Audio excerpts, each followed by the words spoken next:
3, ¿correcto? Estamos mirando el diagrama del pensamiento de una creencia. Entonces, por eso la Biblia nos dice que llevando cautivo, ¿qué? Todo pensamiento, porque a través de un pensamiento puede venir, ¿qué? Una creencia. Una creencia y establecer a qué en nuestro corazón como una qué, como una verdad. No es que hayan, vamos a decirlo de esta manera, no es que en el mundo hayan verdades, porque todo en el mundo es engañoso, ¿cierto que sí?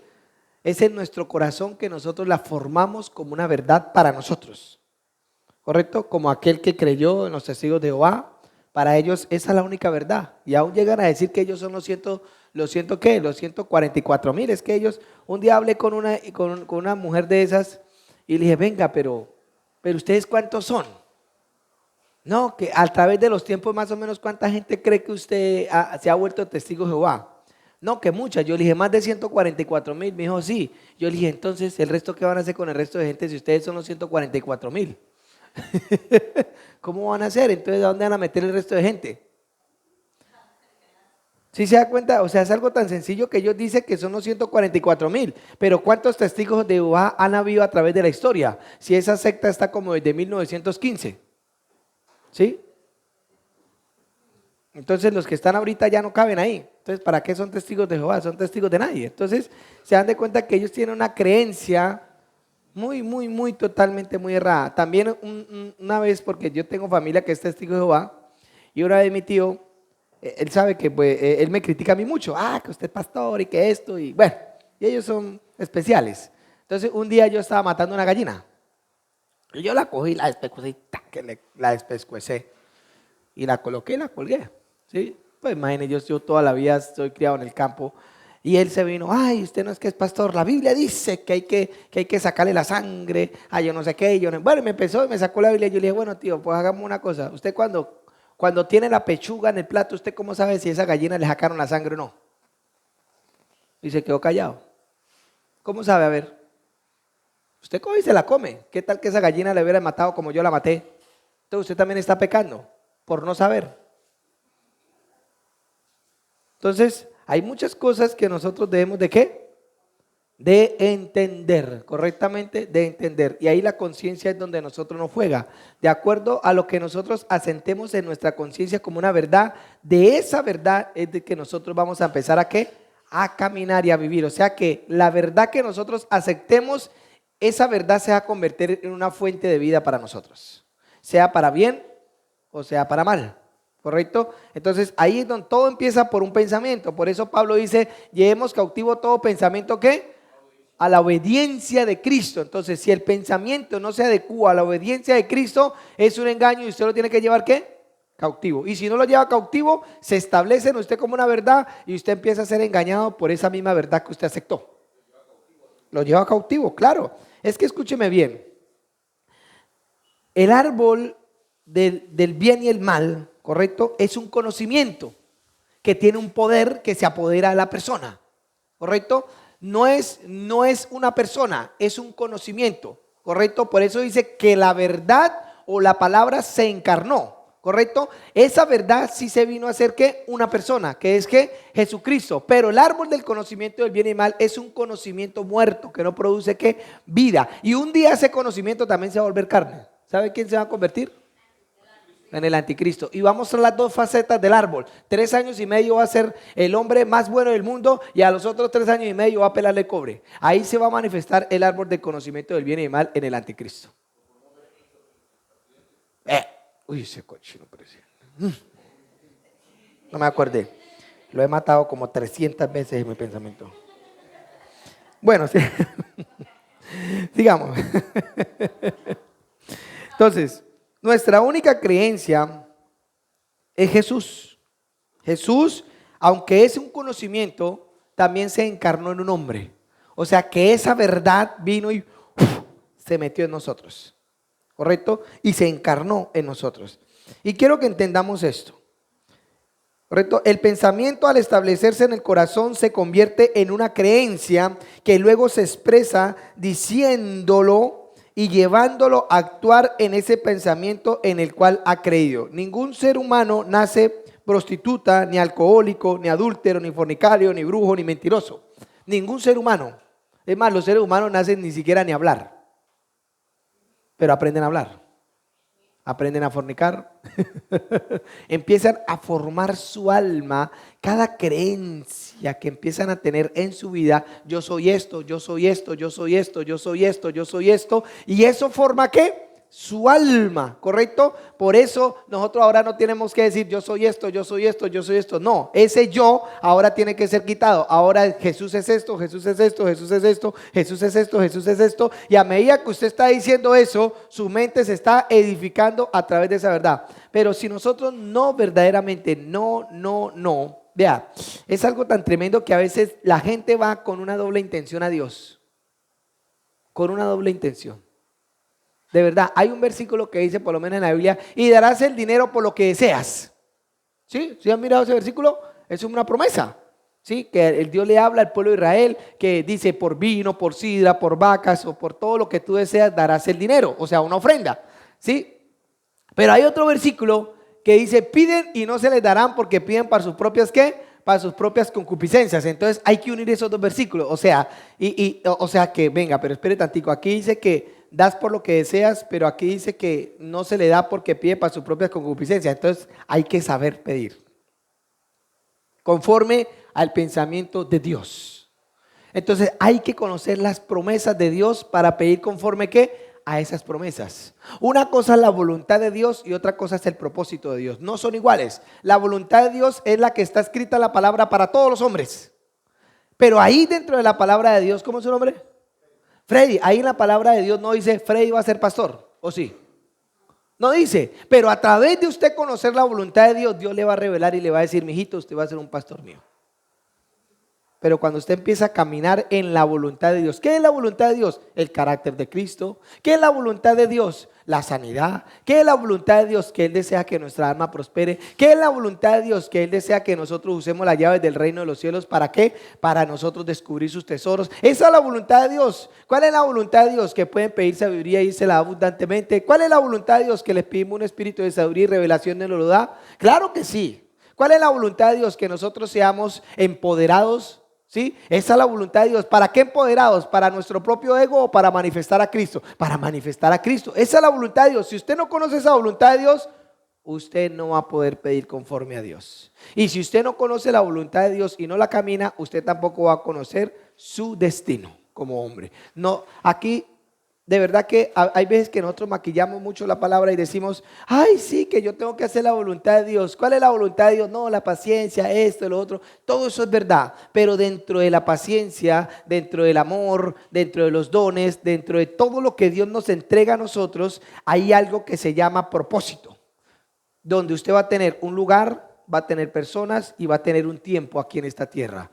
Todos no pueden ministrar donde les dé la bendita gana. Usted tiene un lugar donde Dios lo va a colocar a ministrar. Pablo fue a los gentiles, el resto de apóstoles fueron a los judíos. Pablo dijo, mi llamado fue a los gentiles. O sea que él no le predicaba mucho a los judíos. Sí se los encontraba y les predicaba, obviamente. Pero él sabía y tenía la convicción que el llamado de él era ¿qué? Los gentiles. Usted tiene un llamado y dentro de ese llamado hay un lugar específico para usted. Si es Villavicencio, quédese en Villavicencio, mijo, no se vaya para otro lado. Si usted es profeta, busque cómo capacitarse para ser profeta, no se vaya para otro lado. Entonces, ahí es donde nosotros empezamos. Mucha gente ni siquiera fue llamada a ser parte de los 5 ministerios, pero fue llamado a ser un hombre influyente dentro de la sociedad. Y desde ahí Dios lo va a usar. Busque ese camino. Pero ahora todo el mundo, así te dice el Señor, serás profeta a las naciones. Y todos son profetas. Ahora hay una profeticis por todo lado. Yo no sé, eso es como un eslogan ahorita, como el fetiche ahorita. Oh, como ahorita los influencers. Todos quieren ser influencers. ¿Sí? Y ahora todos quieren ser profetas. Ahora hay por todos. ¿Usted qué es? Profeta. ¿Usted qué es? Profeta. Y mire una visión. Este es profeta. Hay dones para profetizar. Pero los dones son totalmente ajenos al ministerio. Los dones es para todo el mundo, pero el ministerio no es para todo el mundo. Los ministerios son como los levitas en el Antiguo Testamento en este tiempo. son los encargados de manifestar la presencia de Dios. Pero no quiere decir que el pueblo no la vaya a manifestar, pero no lo va a manifestar a la manera de ministrar la presencia de Dios a un pueblo, sino a la manera de donde ellos van a ministrar la presencia de Dios en el lugar donde Dios los lleve. Entonces, ahí nosotros empezamos a aprender cositas. Yo por lo menos con la pastora Clemencia, yo supe que nunca, yo quise meterme en el cajón de maestro, me gusta enseñar, me gusta leer, yo puedo leerme un libro diablo, un libro diario y lo hago. Y yo me deleito, yo me siento 8, 7, 5 horas diarias a leer. Y escribo, soy una persona que escribo mucho, me gusta escribir pensamientos, me gusta sacar oraciones, me gusta muchas cosas, me gusta estudiar mucho, pero me di cuenta que, que yo tenía mujer, me di cuenta que yo era pastor, me di cuenta que yo era papá. Y con mi hija he sufrido lágrimas de sangre, porque descuidé a mi hija en un caminar, y pensando que yo iba a solucionar todo leyendo un berraco libro, y no tenía que leer libros, tenía que sentarme con ella a enseñarle, ponerle cuidado. Y ahí es donde nosotros cometemos los errores, pensando que el Espíritu Santo lo hace todo, pero el Espíritu Santo no lo hace todo, el Espíritu Santo lo usa a usted para que haga todo lo que Él le mandó a hacer. ¿Sí? Entonces necesitamos comprender, por eso he dicho que Dios no le da a muchas iglesias cosas porque no tienen la capacidad de recibir la gente, no la tienen, ni siquiera han preparado un líder. Ni siquiera tienen una persona que reciba a la gente y están pidiendo 5,000. ¿Cómo será cuando vengan 5,000? Pues como llega se van, porque no van a tener capacidad de retención, no van a tener capacidad de retener esa gente. Es como por decir que usted le dé 1,000 millones a un drogadito. Se lo va a gastar y va a resultar peor después. Ahí sí lo va a terminar de embarrar, no se va a meter el de vicioso, sino que va a llevar otros al vicio. Entonces necesitamos entender que necesitamos que tener una creencia y una expansión dentro de nosotros. Entonces, aquí está. ¿Qué es el sistema de creencias? El sistema de creencias es un tecnicismo que se usa en el mundo para mostrar que lo que creemos producirá ¿qué? Un sistema de creencias, sea bueno, sea malo. Si crees el mal, pensarás mal y actuarás mal. ¿Correcto? La Biblia dice que para los puros todo es ¿qué? Todo es puro, ¿cierto? Sí, sí. ¿Cierto que sí? Pero hay gente que le pone doble sentido a todo. Uy, qué cosa tan tremenda. Hay gente que sola mira una pared blanca y un puntico de 1 milímetro negro y dice, ay, ese punto, mire cómo manchó la pared. Y toda la pared blancacita. Hay gente que lo único que hace ver es lo malo de la gente. Y eso sí, yo lo doy duro aquí en la iglesia. Hay gente, por lo menos yo digo, hay gente que llega a la iglesia nueva. Ay, ¿sí miró? Sí, mira, un pecador, no, ese hombre está mal. Pues claro, ¿cómo no va a estar mal? Pues si acabó de llegar. A lo que hay es que cogerlo y restaurarlo. Pero hay gente que todo lo mira con un ojo malo. ¿Por qué? Porque su corazón es malo. Se va el esposo y a los 5, ¿y dónde está metido? ¿Con quién está? Tranquilo, estoy aquí. Por lo menos al principio, cuando mi esposa fue criada en un matrimonio totalmente distorsionado, donde el papá y todo eso, pues terrible el matrimonio. Y pues algo que sí yo determiné en mi vida desde el principio es que la cuestión de área mía en cuanto a las mujeres tenía que ser 0, ¿sí? Y yo le fui fiel a mi esposa 2, 3 años antes de conocerla, ¿sí? O sea, a mí sí se me cumple la palabra que le fui fiel antes de conocerla. Y de verdad, y me paré en la raya. Y yo dejo el celular sin clave, donde quiera que vaya, y lo dejo ahí. No me importa quién lo coja, porque yo sé que no va a encontrar nada. Y un día ella le dio por cogerlo. Y le dije, ¿usted qué quiere encontrar en el celular? ¿Qué quiere encontrar? Porque lo cogen con un doble sentido. La miré buscando y le dije, ¿qué quiere encontrar? Venga, yo le puedo mostrar, venga. Entremos al Facebook, entremos a los mensajes, entremos al WhatsApp. Si quiere, se lo damos a un técnico para que baje todo lo que hay ahí. Pero dígame, ¿qué quiere encontrar? ¿Qué quiere encontrar? ¿Por qué? Porque había que un deseo malo en su corazón. ¿Por qué? Porque ella había vivido eso. ¿Sí? Ella había vivido eso. Yo le dije, usted no va a encontrar nada. No se preocupe. No se preocupe. Yo no le soy fiel a usted porque la amo. Yo le soy fiel a usted porque me comprometí con Dios a serle fiel toda mi vida. Evidentemente la tengo que amar, claro que sí. Va a producirse el amor. Evidentemente la voy a respetar. Claro, se va a producir el respeto, porque cuando uno ama a Dios, todas las cosas que dentro del amor de Dios fluyen para que nosotros caminemos conforme a lo que Él nos está diciendo a nosotros. Entonces, y le empecé a quebrantar ese pensamiento, porque claro, ella venía de eso y como que pensaba que todos los hombres éramos iguales. Yo le dije, usted se equivocó conmigo, le dije. Usted nunca va a encontrar, y se le quitó la paña. ¿Ya mira el celular? Pero es de él.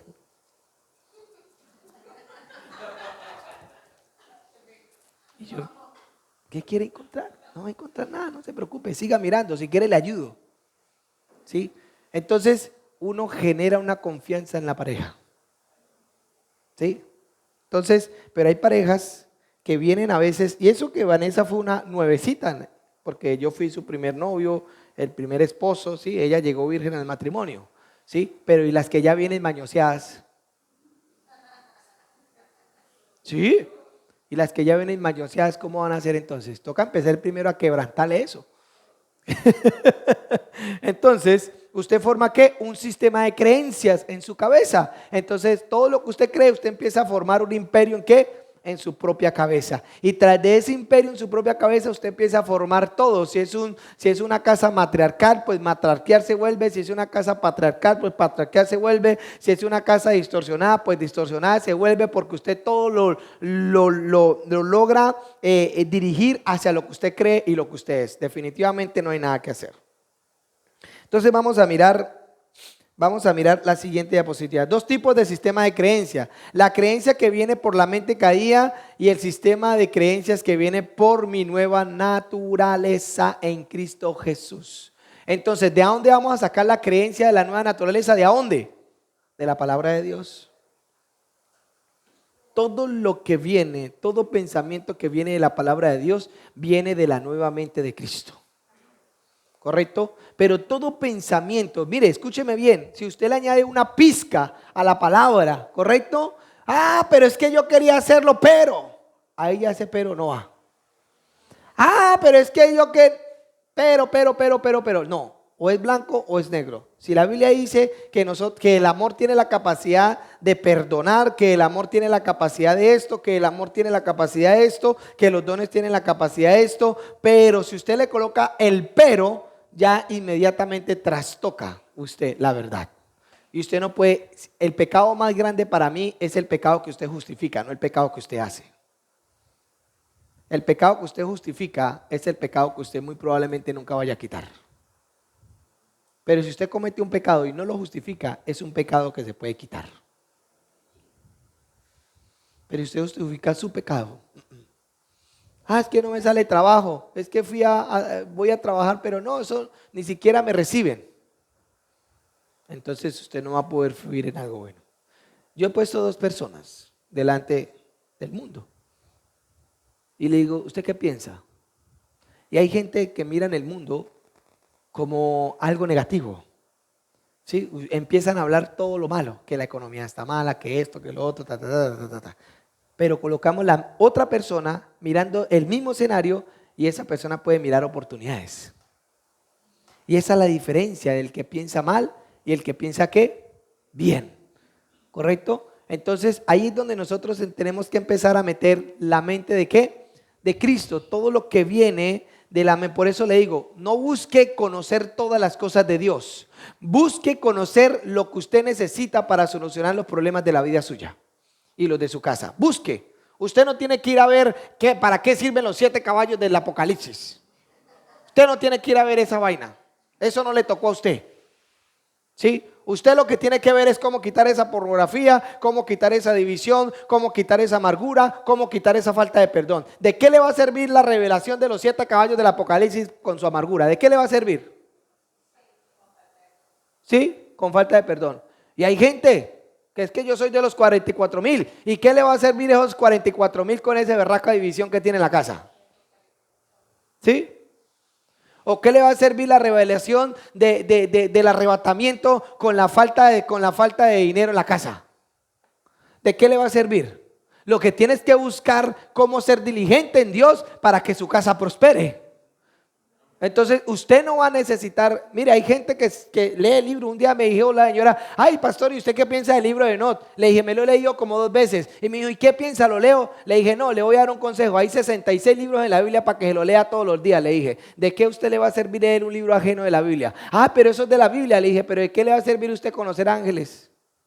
De esa clase que esos 200 supuestamente que cayeron ahí en Enoch. Eso es diabólico.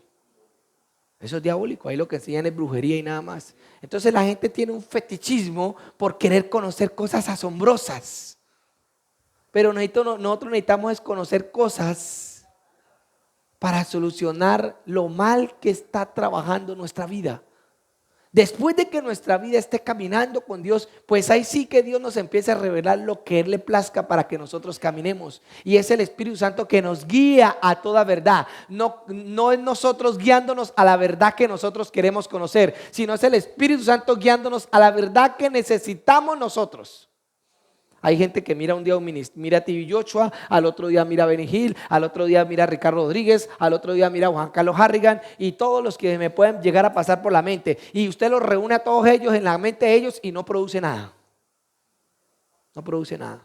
Porque todos tienen maneras diferentes de ver el evangelio.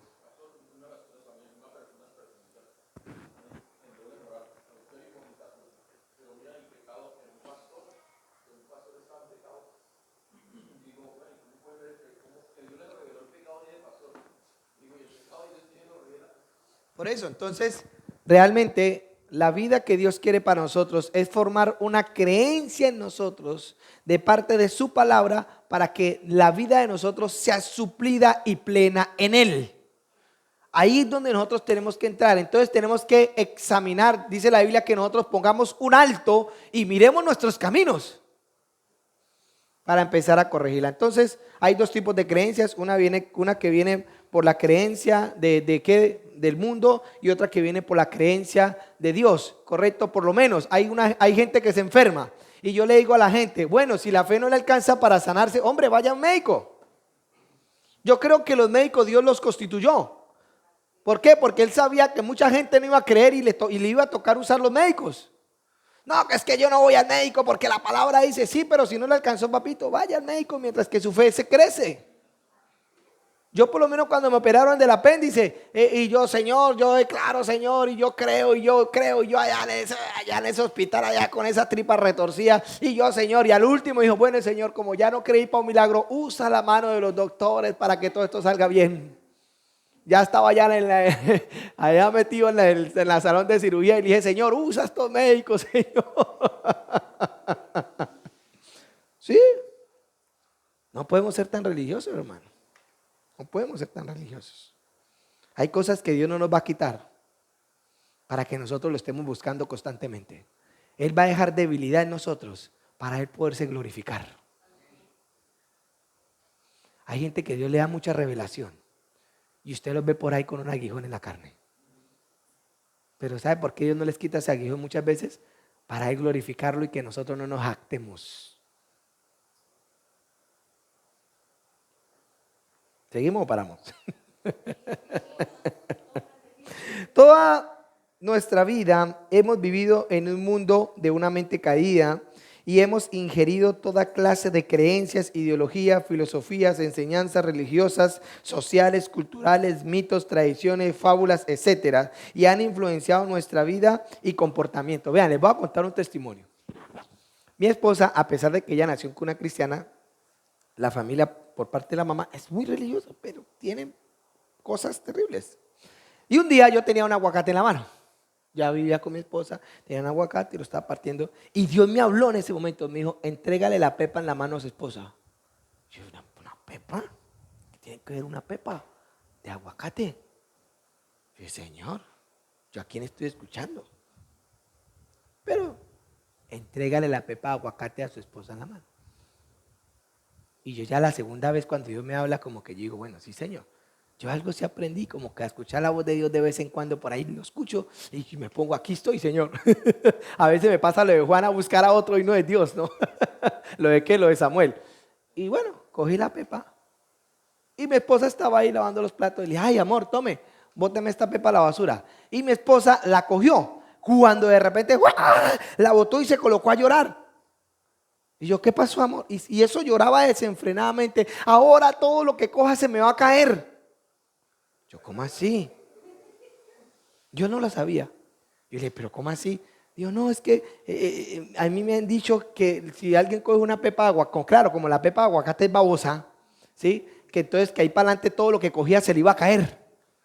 Y yo le dije, ¿cómo así este diablo mentiroso? Le dije, me hace el favor y coja esa pepa en la mano, me hace el favor. Y eso lloraba, fue libre, lloraba cogiendo la...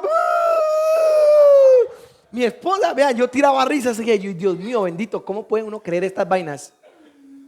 Ella le habían metido esa creencia en la cabeza, que lo que usted cogía, que si cogía una pepa de aguacate en la mano, todo se le caía. O sea, las manos se le volvían resbalosas como la pepa de aguacate. Yo le dije, ¿de verdad, amor? ¿De verdad? Esa sí no me la sabía, esa sí tocó apuntarla en el diccionario. Esa creencia la tenía mi esposa. Ella nunca partía un aguacate y cogía la pepa con el tenedor y la botaba. Y Dios me habló, fue libre de eso. Una creencia falsa, le quitó esa creencia. ¿Cuántas creencias no tenemos nosotros de agüeros?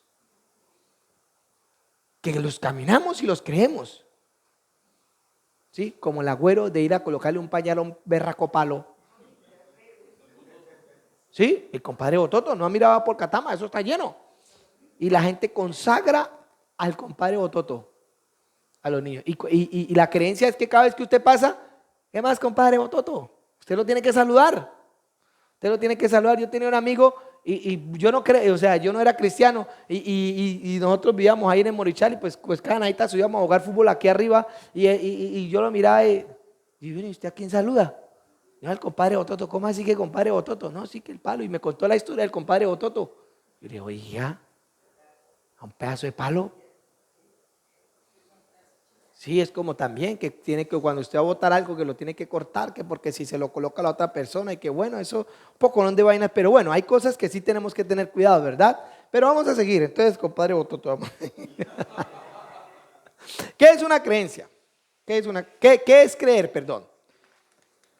Creer, considerar un pensamiento que se establece en la mente como verdadero o seguro. Pensar que existe sin tener pruebas de su certeza o un conocimiento directo de la misma. Por eso nosotros tenemos que tener un conocimiento experiencial en Dios. ¿Correcto? No es lo mismo que a usted le hablen de los ángeles a que un ángel se le aparezca y le hable a usted. No es lo mismo que usted le hablen de Jesús a que Jesús se le aparezca a usted y le hable.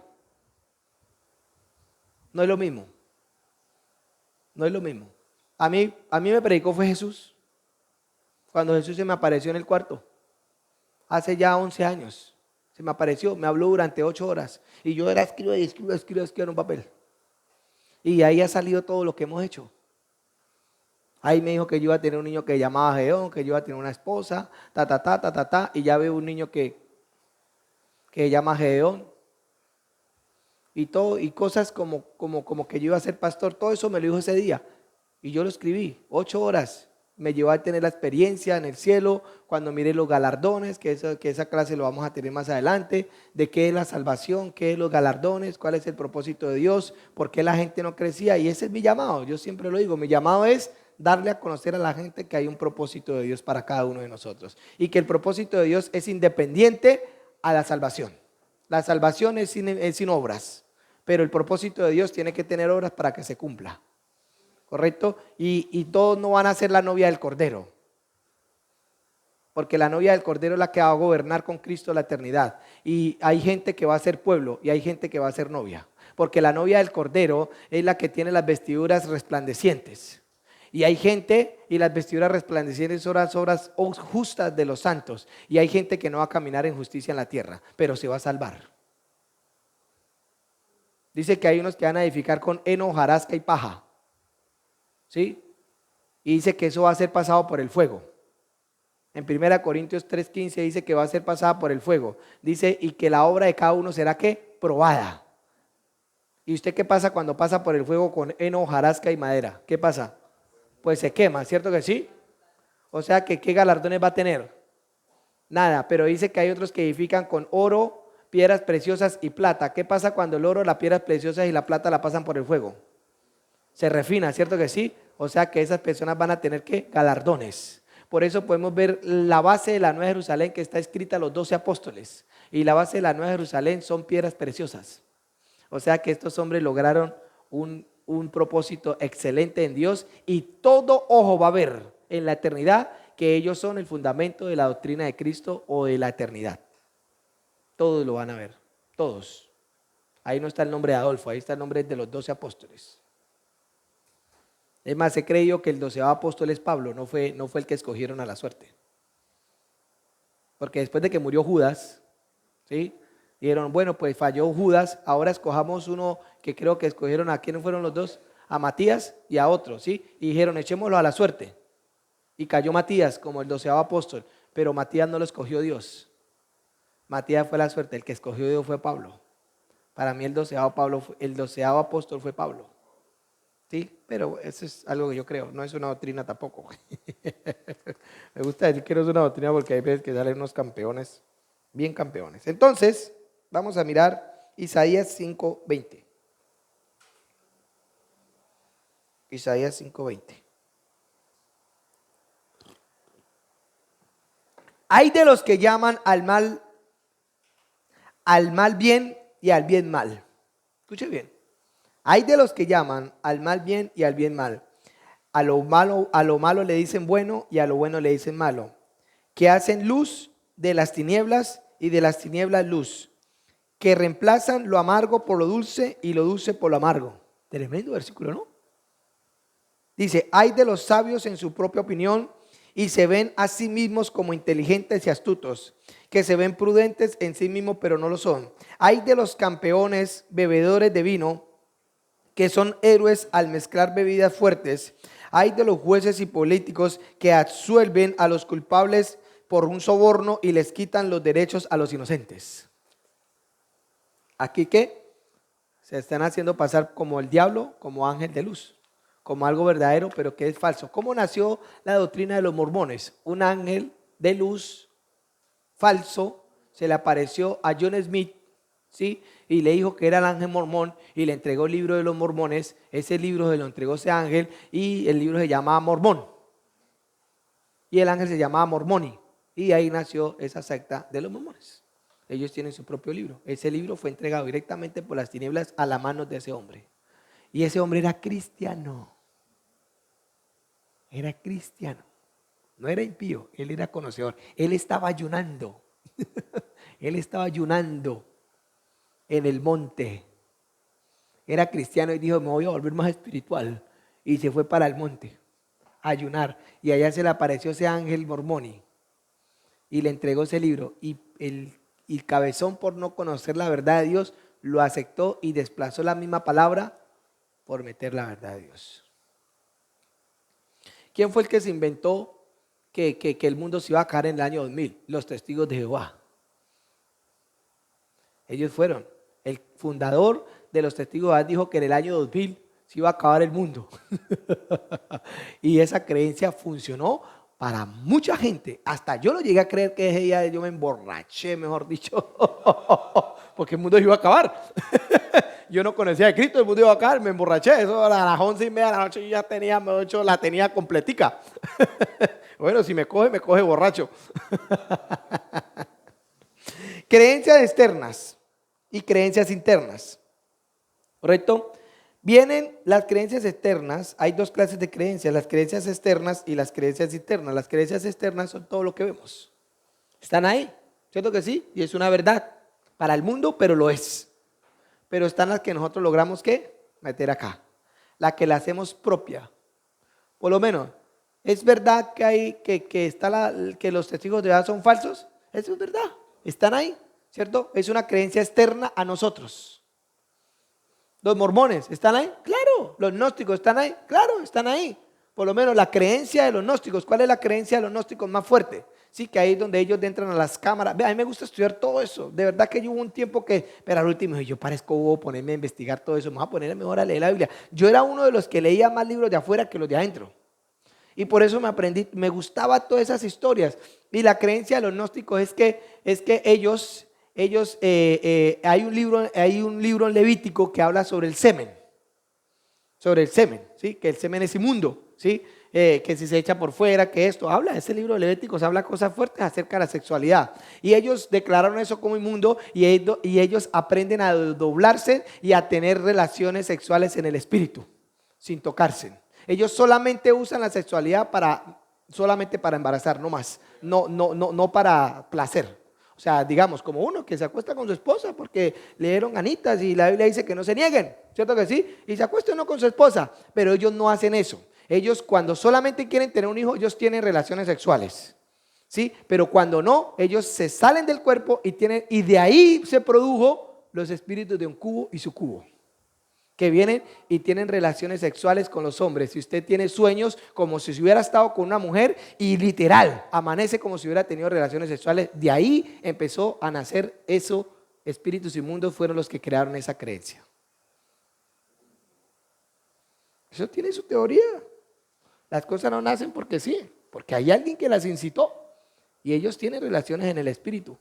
Ellos entran a las cámaras, allá son 10 cámaras, allá empiezan la cámara 1, la cámara 2, hasta lograr ellos poder salirse del cuerpo. Y ahí es donde vienen los viajes astrales, que usted se sale del cuerpo, todo eso. Hay gente que ha logrado salirse del cuerpo, pero hay gente que no ha logrado volver a su propio cuerpo y se mueren.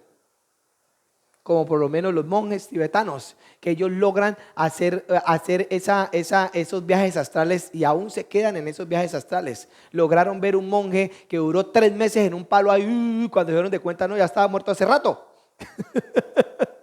Se quedó. Todo eso pasa por medio de una creencia. Los espíritus inmundos empiezan a establecer creencias. Los espíritus de sucubo y sucubo nacieron de ahí. De que hombres lograron experimentar salirse del cuerpo y tener relaciones en el espíritu. Entonces de ahí se cogieron los demonios, porque los demonios estaban incitándolos a ellos a eso, para ellos formar ¿qué? Una creencia. Hay cositas que hay que aprender. Todas las creencias externas vienen de afuera del individuo, vienen por el entorno social y cultural, religioso e histórico. Estas fluyen en nuestras actitudes y comportamientos de acuerdo al entorno donde vives. O sea, tienen influencia sobre uno. Digamos, una persona que nace en un lugar de escasez, de pobreza, de miseria, donde solamente se ve la violencia, donde solamente se ve la drogadicción. ¿Qué cree cómo va a crecer ese muchacho? Pues va a quedar con una influencia demoníaca, ¿sí? Y no va a tener de pronto una vista más allá de lo que está viviendo, ¿cierto que sí? O sea, le cortan su futuro. Entonces ahí es donde nosotros tenemos que empezar a rasgarle la mente a la gente. Hay gente que creció en la vida que no puede lograr nada, no porque no quiere, sino porque su mente nunca la ejercitó para llegar hasta esos límites. Entonces por eso vemos que los pobres son más pobres, por eso vemos que hay gente que quiere trabajar y que quiere crecer, pero no puede porque no genera ideas, no genera creatividad, no genera soluciones, sino que alguien siempre lo tiene que estar ¿qué? Empujando. Y si esa persona, yo tuve un muchacho que era muy bueno en el trabajo, muy bueno, qué berraco si era bueno, pero él era bueno mientras que yo estaba al lado. O sea, él sentía confianza mientras que yo estaba al lado, pero le decía, venga, me voy a ir, digamos, 2 días, me iba para otro pozo, ¿sí? Y usted queda encargado. No era capaz. Se bloqueaba. Yo le decía, pero si cuando yo estoy ahí usted lo hace todo. Pero cuando yo me iba, él no era capaz. Se bloqueaba. No había y nunca dejó de ser ayudante técnico. Se quedó ahí. Está la hora y todavía está ahí. Y yo ya renuncié hace como 7 años atrás. No, como 5 años. Y todavía hablo con él y todavía sigue estando ahí. Yo, hombre, pero usted tiene todo ya para estar allá. No es capaz. Tiene que algo acá que no lo deja avanzar. Pero usted lo ve y trabaja muy bien. Y así hay gente.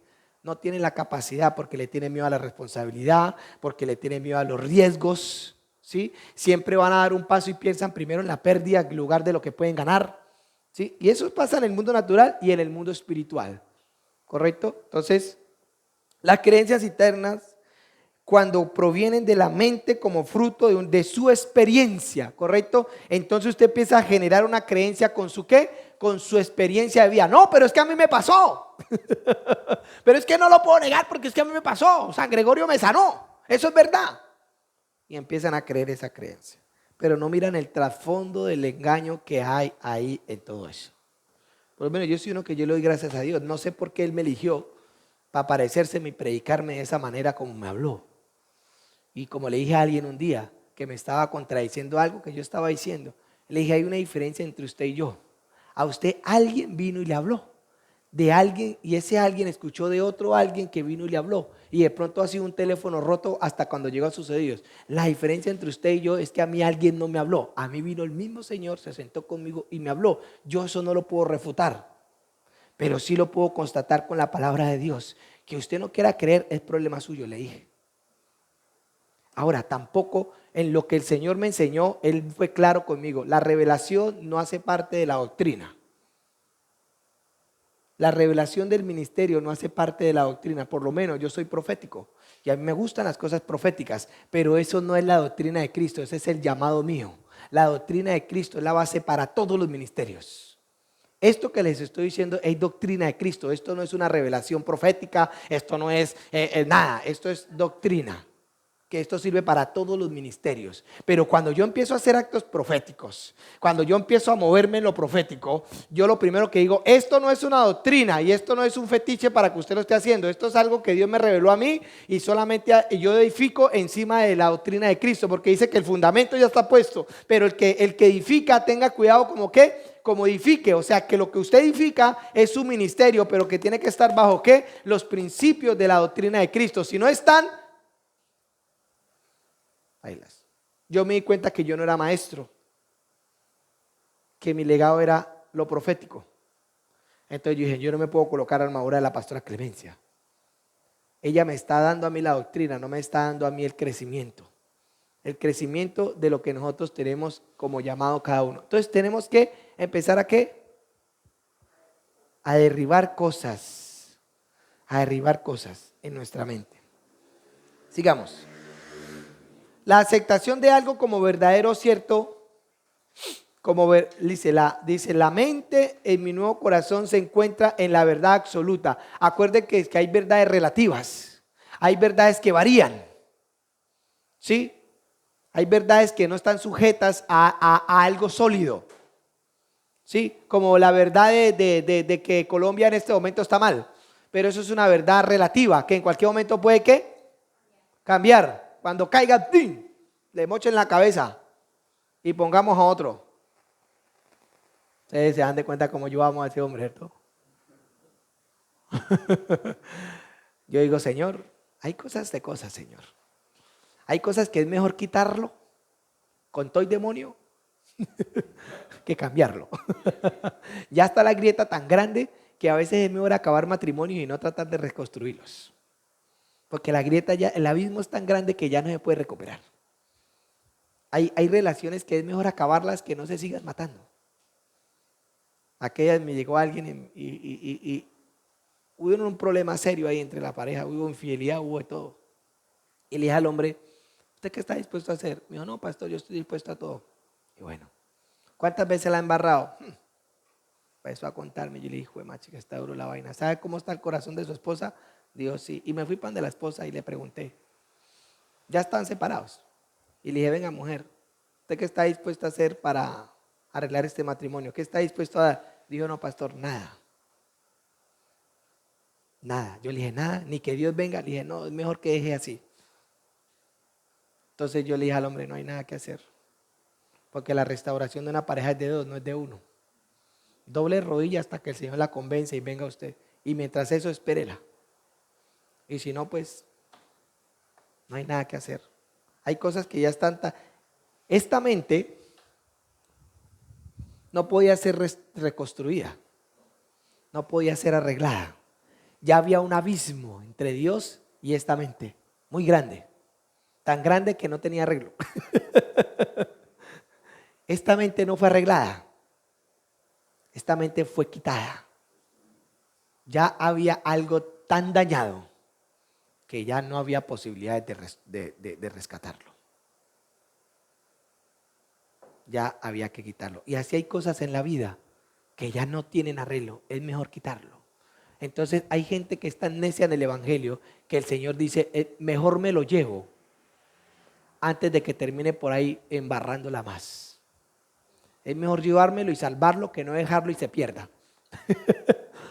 Por eso hay gente que Dios prefiere llevársela que dejarla. Gente joven, pero que no quisieron dejar el pecado y el Señor les dijo 1, 2, 3, 10, 20, 30 veces y no quisieron. Y entonces el mejor dijo el Señor, no, mejor me lo llevo antes de que por ahí termine blasfemando contra el Espíritu Santo y ahí sí sea la embarrada más grande y ahí sí no lo pueda perdonar. Entonces mejor me lo llevo. Así me pasó con una experiencia de una señora. Oraban por la señora y llegaba un pastor y la señora era muy usada en los sueños, tremenda mujer de Dios, y ella cayó enferma, ¿sí? Y entonces llegaba un pastor, no, que le están haciendo brujería, y llegaba otro, no, que es una maldición, y llegaba ahí, y eso la colocaban a renunciar, la liberaban todos los días, y nada, que la señora levantaba cabeza. Y me llamó la pastora que me dice, Adolfo, venga y ore por esta mujer, y yo fui. Y yo ya iba a orar por esa persona cuando Dios me dijo, no ores por ella. Pero ¿cómo así? Ella no va a ser sana. Y pero tu palabra dice, Señor. Y empecé a recitarle la palabra. Digo, no, desde que el esposo de ella murió, ella dijo, no quiero levantarme. Y aceptó eso como una verdad. Y ella en este momento quiere mejor morirse que vivir. Y por esa razón me la voy a llevar. No ores por ella que ella se va a morir. Y me fui. Ay, eso, me sacaron, me fui triste. Porque me dijeron que eso era el diablo, que no, que la voluntad de Dios era que la sanara. Y si es verdad, esa era la voluntad de Dios para todos los hombres. Pero en este caso específico no, porque ella ya había rechazado toda oportunidad. Al otro día se murió a las 4 de la mañana. No murió la vida. No era brujería, no era nada. En Apocalipsis dice, y le he dado tiempo para que se arrepienta, pero como no se quiso arrepentir de su maldad, la heriré con herida de muerte. O sea que cuando ya esa persona entra en ese juicio, no hay nada que hacer por esa persona. Es mejor que se muera. Porque Dios ya le dio oportunidad. Acuérdese que el pecado tiene una tolerancia.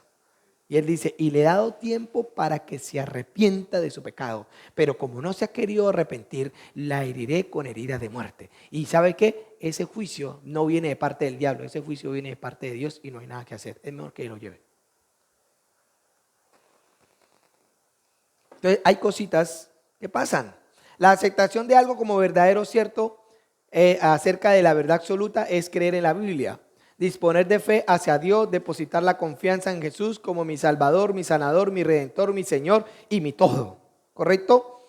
Entonces, ¿seguimos o paramos? Vamos a seguir entonces. Vamos a mirar un versículo en Hebreos 11, 6. Dice, pero sin fe es imposible que agradar a Dios, porque es necesario que el que se acerca a Dios le crea que le hay. ¿Correcto? Pero a eso añadimosles otro versículo. Usted puede tener fe, pero entonces a esa fe tiene que añadirle acción o obra, porque entonces esa fe que usted está teniendo se va a tender a ¿qué? A morir, porque la fe sin obras es muerta. O sea que usted que empieza a crecer en la fe.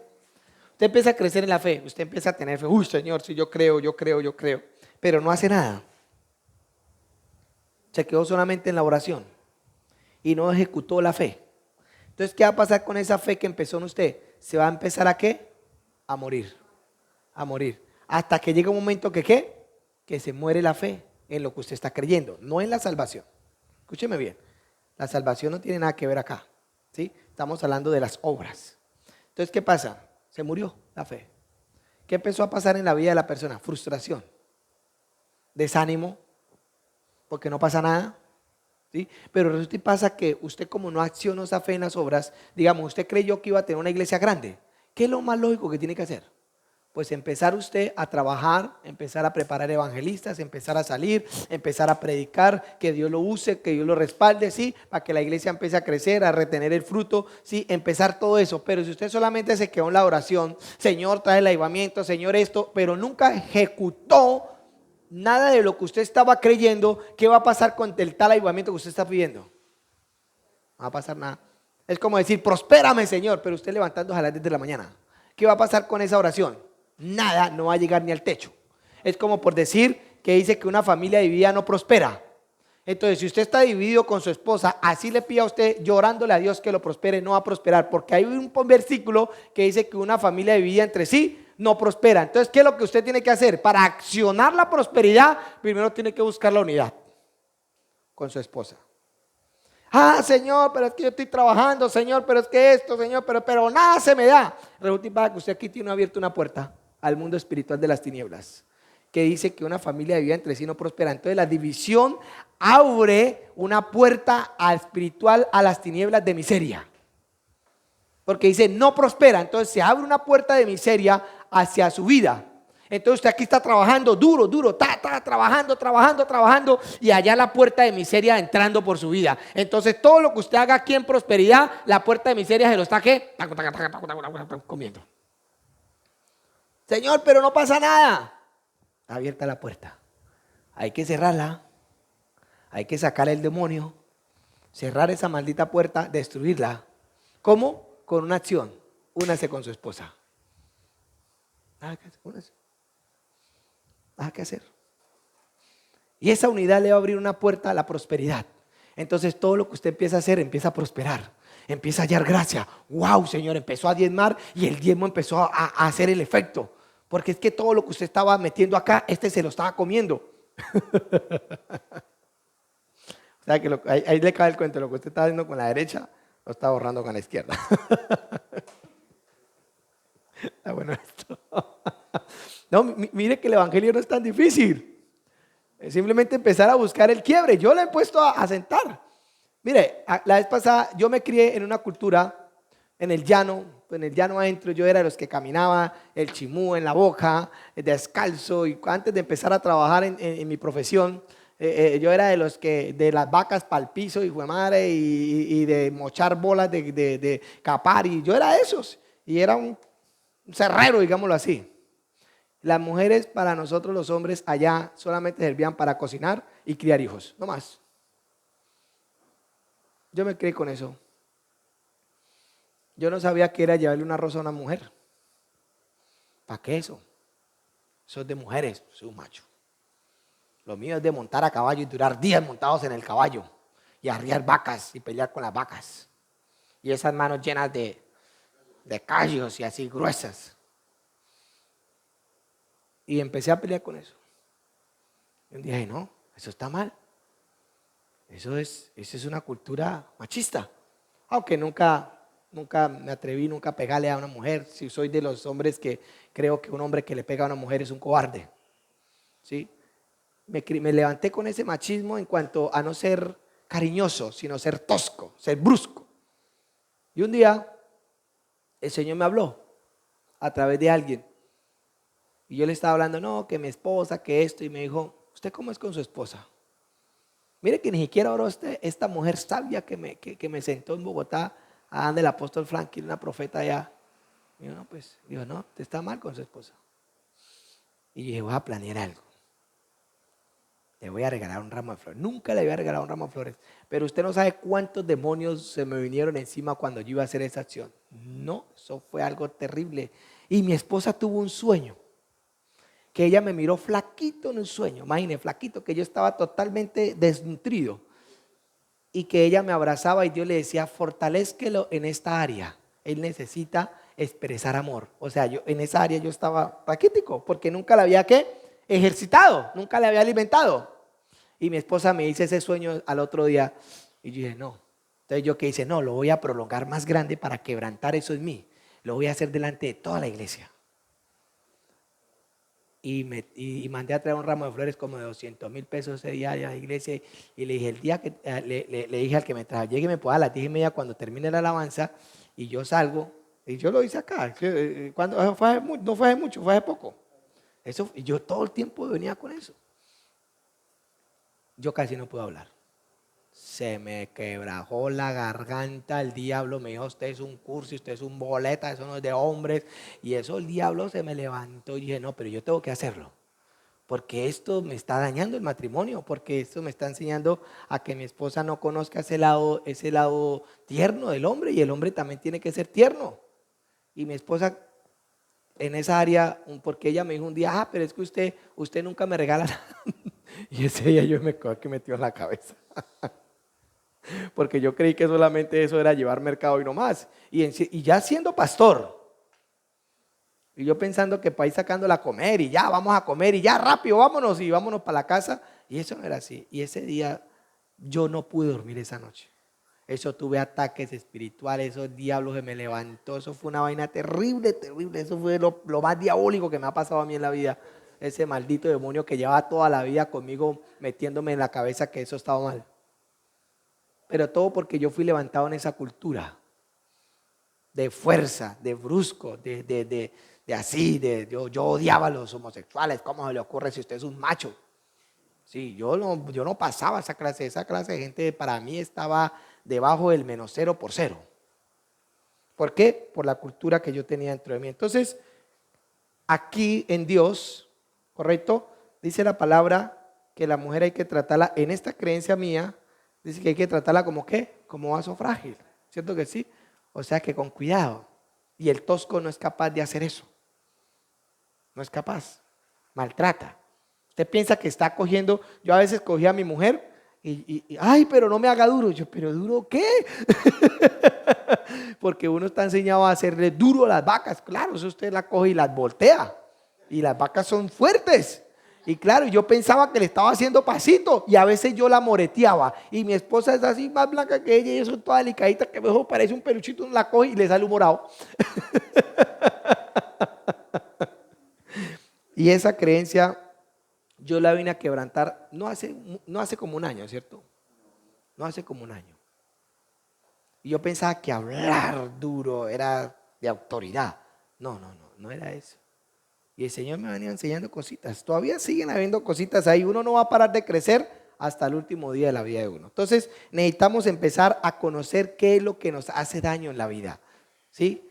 Entonces sigamos. No me quiero desviar mucho. Diapositiva 28 dice: la fe es tener la certeza de que Jesús es lo que dice que es. Dios se encarnó, Dios encarnado, lo que hizo en la cruz, su resurrección, su glorificación, todo lo que ahora en nosotros seamos como Él.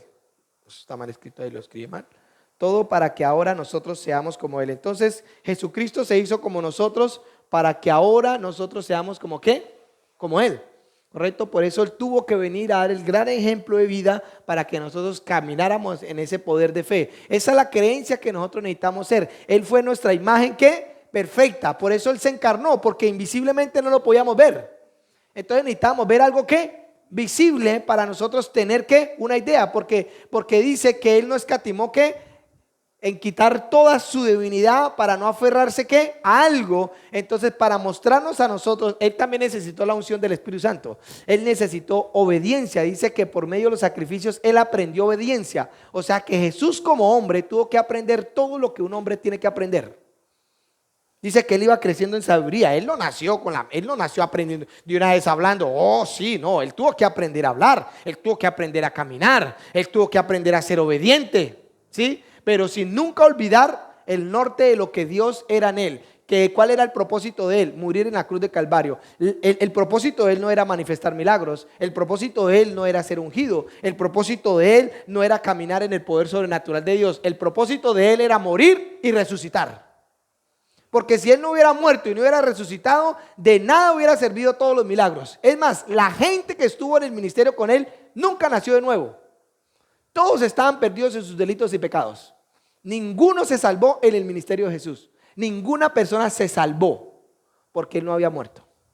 La gente, los primeros que fueron salvos fue cuando Él resucita y encuentra a los apóstoles y dicen: reciban el Espíritu Santo, y sopló sobre ellos. Ahí fueron los primeros salvos de la humanidad, ahí en ese momento. Pero mientras que Jesús caminó en la tierra, nadie fue salvo. Nadie fue salvo.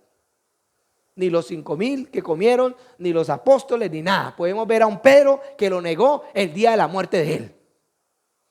Pero podemos ver a un Pedro nacido de nuevo, orando, y 3,000 salvándose.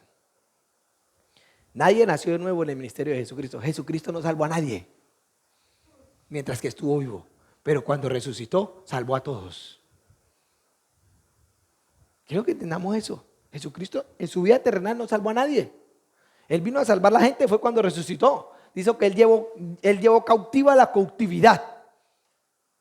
Y ahí nosotros ¿qué? Fuimos salvos en ese mismo momento, cuando Él resucitó. Dice que los apóstoles recibieron el Espíritu Santo y ahí se empezó a predicar el evangelio de salvación. ¿Sí? Entonces, que los apóstoles se salvaron. Que Judas se perdió. Todos estaban perdidos. Lo que pasa es que Judas se mató primero. Pero si Pedro hubiera muerto, pues se hubiera ido también para el seno de Abraham, que estaba en el Hades.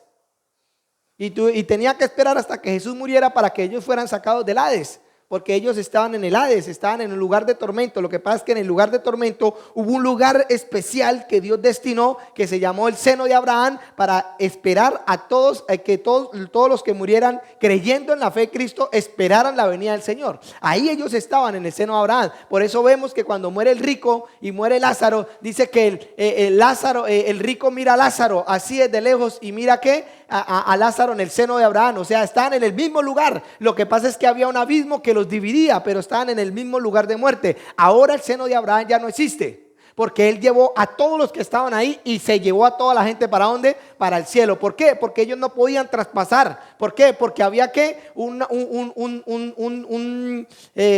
la tela que no dejaba traspasar el hombre a la gloria de Dios. Pero cuando Jesucristo muere, dice que eso se rompió. Entonces ahí tuvimos acceso. Entonces ahí fueron todos y ahí se creó la nube de testigos. Pero no voy a explicar eso. La nube de testigos. ¿Se han escuchado la nube de testigos? Hoy toca decirle al pastor que le enseñe entonces. La nube de testigos. No vamos a hablar de eso. Eso está en Hebreos. Hebreos 11. Cuando habla de los hombres de la fe. En Hebreos 11 dice la certeza, y empieza a hablar así como empieza a nombrar a cada uno y dice que ellos son las nubes de testigos. Fueron testigos. Ellos murieron en esperanza contra esperanza. Ellos creyeron en un Jesús que nunca vieron. Pero ahora nosotros tenemos un Jesús y no creemos en él. Ellos no lo tuvieron, pero creyeron. Y ahora nosotros lo tenemos y no creemos. Qué porquería el diablo, ¿verdad? Entonces, esta certeza es creer en Jesús y quien es Jesús, y lo que es Jesús ahora nos hará entender a nosotros el nuevo sistema de creencias en el cual nosotros debemos de depender, que es la verdad absoluta. Nosotros debemos de depender de esa verdad. Escúcheme bien, nosotros tenemos la verdad aquí, pero la verdad en su palabra. Porque esa palabra un día se convirtió en carne, pero la dejó establecida. ¿Sí? ¿Para qué? Para que ninguno se desvíe. ¿Qué tal donde no le hubiera dejado escrita? ¿Cómo hubiera sido? Cualquier loco se inventa cualquier cosa. Y aún con todo y eso, nosotros teniéndola en la mano, le creemos a cualquier loco. ¿Qué tal entonces donde no le hubiera dejado escrita, no? Eso es terrible, ¿verdad? Jesús es la verdad. Dios mío. Y aún teniéndola y creemos en mentira, imagínate, ¿qué tal donde no la tuviéramos? Hasta Dios en eso pensó, ¿no? Eso es la sabiduría de Dios, es tremendo. Ahora me hicieron dar risa ustedes, de verdad. Jesús es la verdadera verdad. Juan 14:6. Jesús dijo, yo soy el camino y la verdad y la vida. 3 cosas. Él es ¿qué? El camino, la verdad y la vida. 3 cosas. Él no es solamente la verdad, Él es la vida y Él es el camino. ¿Correcto? 3 cosas. Si nosotros caminamos con Él, vamos a caminar por el camino correcto. Si nosotros caminamos con Él, vamos a caminar en la verdad. Si nosotros caminamos con Él, vamos a caminar en la vida. Así de sencillo. 3 cosas que necesitamos para esta vida. Camino, la verdad y vida. Y si no estamos caminando con Él, estamos desviados, muertos, ¿cierto? Entonces, si Él es el camino, la verdad y la vida, ¿sí? Entonces, si nosotros caminamos sin Él, estamos perdidos, estamos muertos y estamos, ¿qué más? ¿Qué más dijimos? Verdad y vida, 3 cosas.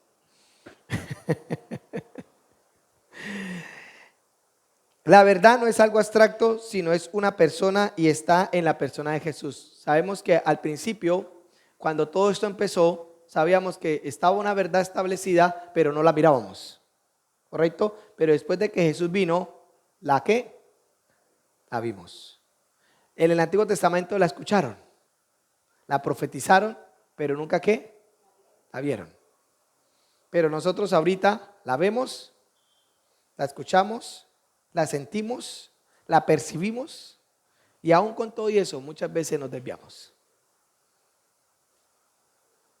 Muchos Jesús se les aparece, muchos Dios les envía un ángel, ¿sí?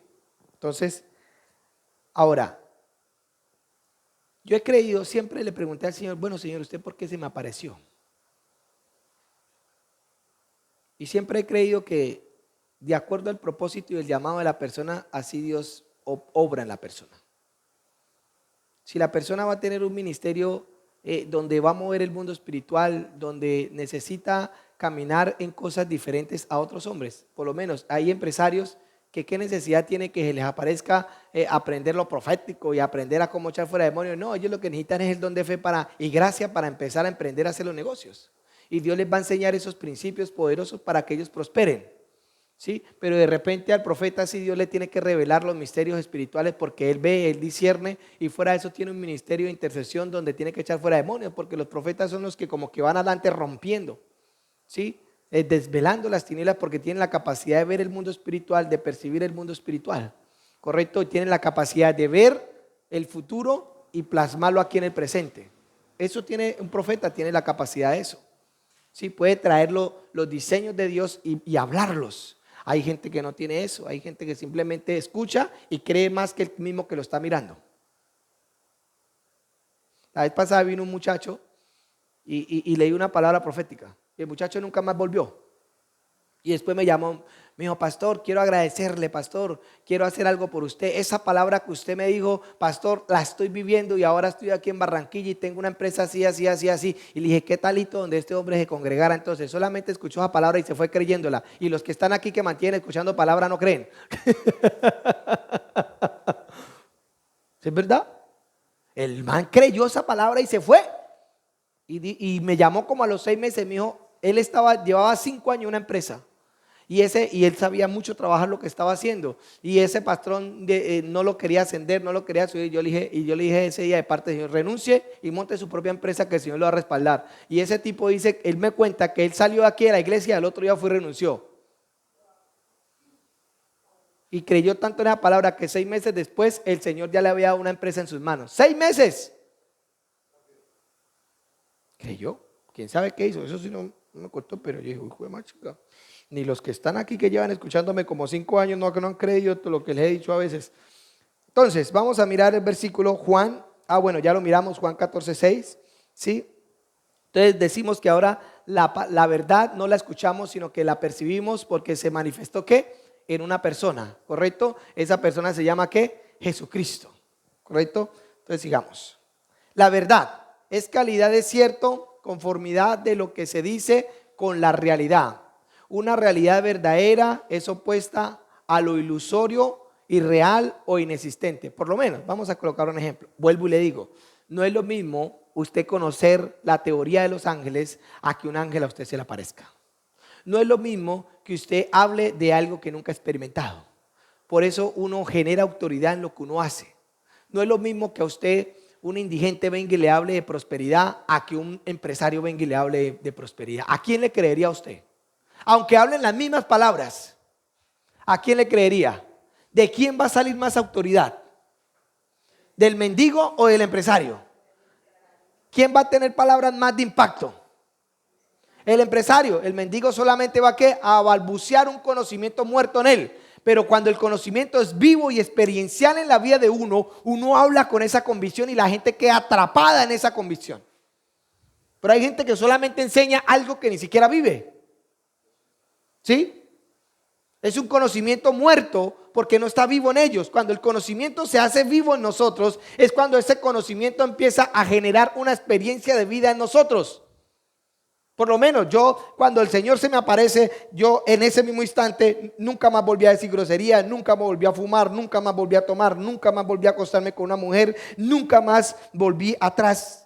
Fue algo que cambió de 180 grados. Yo quedé mirando para el otro lado inmediatamente. Y yo le decía a mi mamá, algo pasó en mí, yo quiero tomar, pero no puedo. El día que quise acostarme con una mujer, ese día se me apareció un demonio en esa mujer y me dijo el Señor, si conoces la verdad, ¿por qué no la haces? Y yo le dije, mamita, vaya de aquí de la casa y la eché. Nunca más. Porque tuve una experiencia. Nadie me lo contó.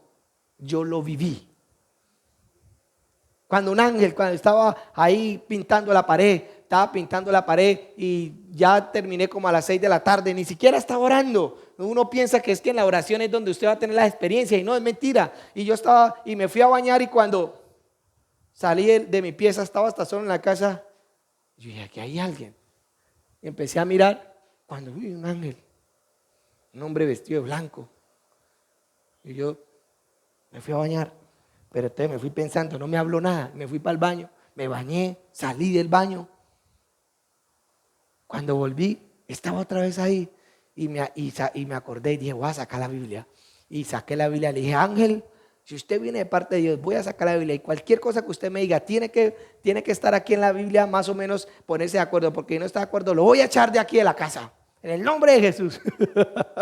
Imagínense esa locura, yo ahí hablando con un ángel y me fui. Pero entonces el Espíritu Santo me habló, me dijo, ve y ora. Y yo tengo un cuarto de oración, yo tengo un cuartico de oración, ahí me meto yo a orar. Y el Señor me dijo, ora en lenguas. Cuando empecé a orar en lenguas, el ángel empezó a escribir. Duré orando en lenguas aproximadamente como 1 hora y media. Cuando dejé de hablar en lenguas, el ángel enrolló. Dijo, la voluntad del Señor ya está escrita. Y se fue. O sea, y dice la Biblia que cuando uno ora en lenguas, ora ¿qué? La perfecta voluntad de Dios. Cuando terminé de orar en lenguas, él dijo, la voluntad de Dios ya está escrita. Y se fue. Me la dijo, pero después mi mujer la interpretó, porque ella tiene don de interpretación. Me senté 3 horas con ella y le dije, aquí tiene que salir algo. Cuando empecé a orar en lenguas, inmediatamente tuve la visión y miré el mismo ángel que desenrolló el libro y empezó a hablarlo y mi esposa empezó a escribirlo. Ella entendía lo que el ángel estaba hablándole y ella vio el ángel y le dije, escriba, amor. 3 horas duramos. Aprendimos a desarrollar esa comunión entre ella y yo. Yo oro en lenguas y ella interpreta. Y el día que yo quise ese don, lo ayuné. Póngale cuidado, de egoísmo. Uno es egoísta. Ayuné y le dije, Señor, tu palabra dice, Señor, que anhele lo mejor el don. Yo quiero este don, Señor. Y al tercer, me dejó aguantar hambre 3 días. Al tercer día me dijo el Señor, no se lo voy a dar. Y yo le dije, ¿pero por qué, Señor? Me dijo, porque si te lo doy, volverías a orar con su esposa. O sea que, ¿cuál era mi intención? Tenerlo todo. Estaba siendo egoísta y me dijo, por eso no te lo voy a dar. Yo le dije, bueno, Señor, está bien. ¿Ah?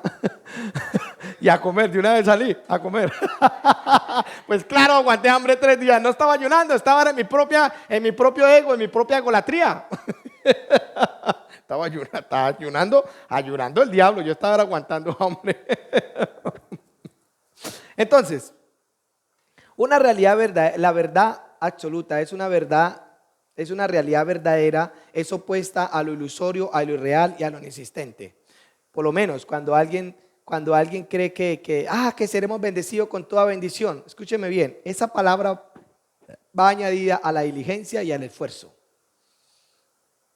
Porque si usted piensa, ay, el Señor me va a bendecir, pero usted no va a hacer nada, no va a ser bendecido, olvídese, aunque ya tenga la bendición encima.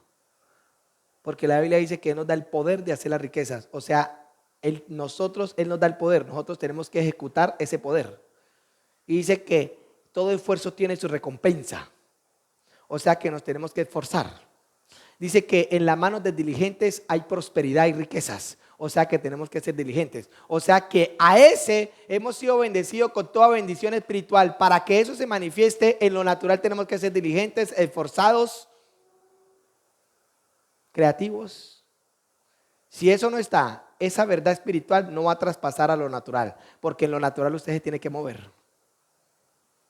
Entonces, si ve, cuando empezamos a tener esta realidad, la vaina cambia.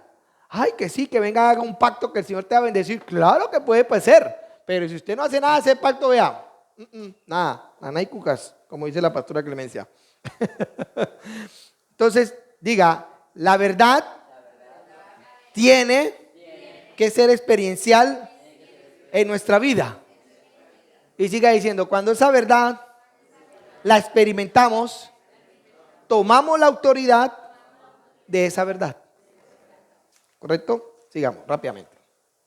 El concepto del mundo acerca de la verdad. El mundo piensa que no hay una verdad absoluta, sino una verdad que relativa. nos da un punto de vista donde dice que no existe absolutos que definan la realidad verdadera. Creen que todo es relativo y que no hay tal cosa como una verdad verdadera o una realidad verdadera. ¿Correcto? ¿Pero por qué dicen eso ellos? Porque no conocen a Cristo. Para de contar. Para no irnos tan lejos. Porque no conocen a Cristo. Porque nosotros tenemos una certeza absoluta que el día que partamos de este mundo nos vamos para arriba. Para de contar. Vienen dos ángeles y nos lleva. Y el que no crea eso, pues entonces está ahí barriando. Está haciendo un mendigo espiritual. Juan 8:32, Jesús les dijo, considera la verdad, y la verdad que los hará que libres. O sea que usted no lo va a hacer libre de la unción, usted no lo va a hacer libre de ir a la iglesia, usted no lo va a hacer libre de ayunar, usted no lo va a hacer libre de nada de eso. Usted lo va a hacer libre cuando usted experimente la verdad de Dios en usted y la conozca. Para contar, primera de Timoteo 4:1-4.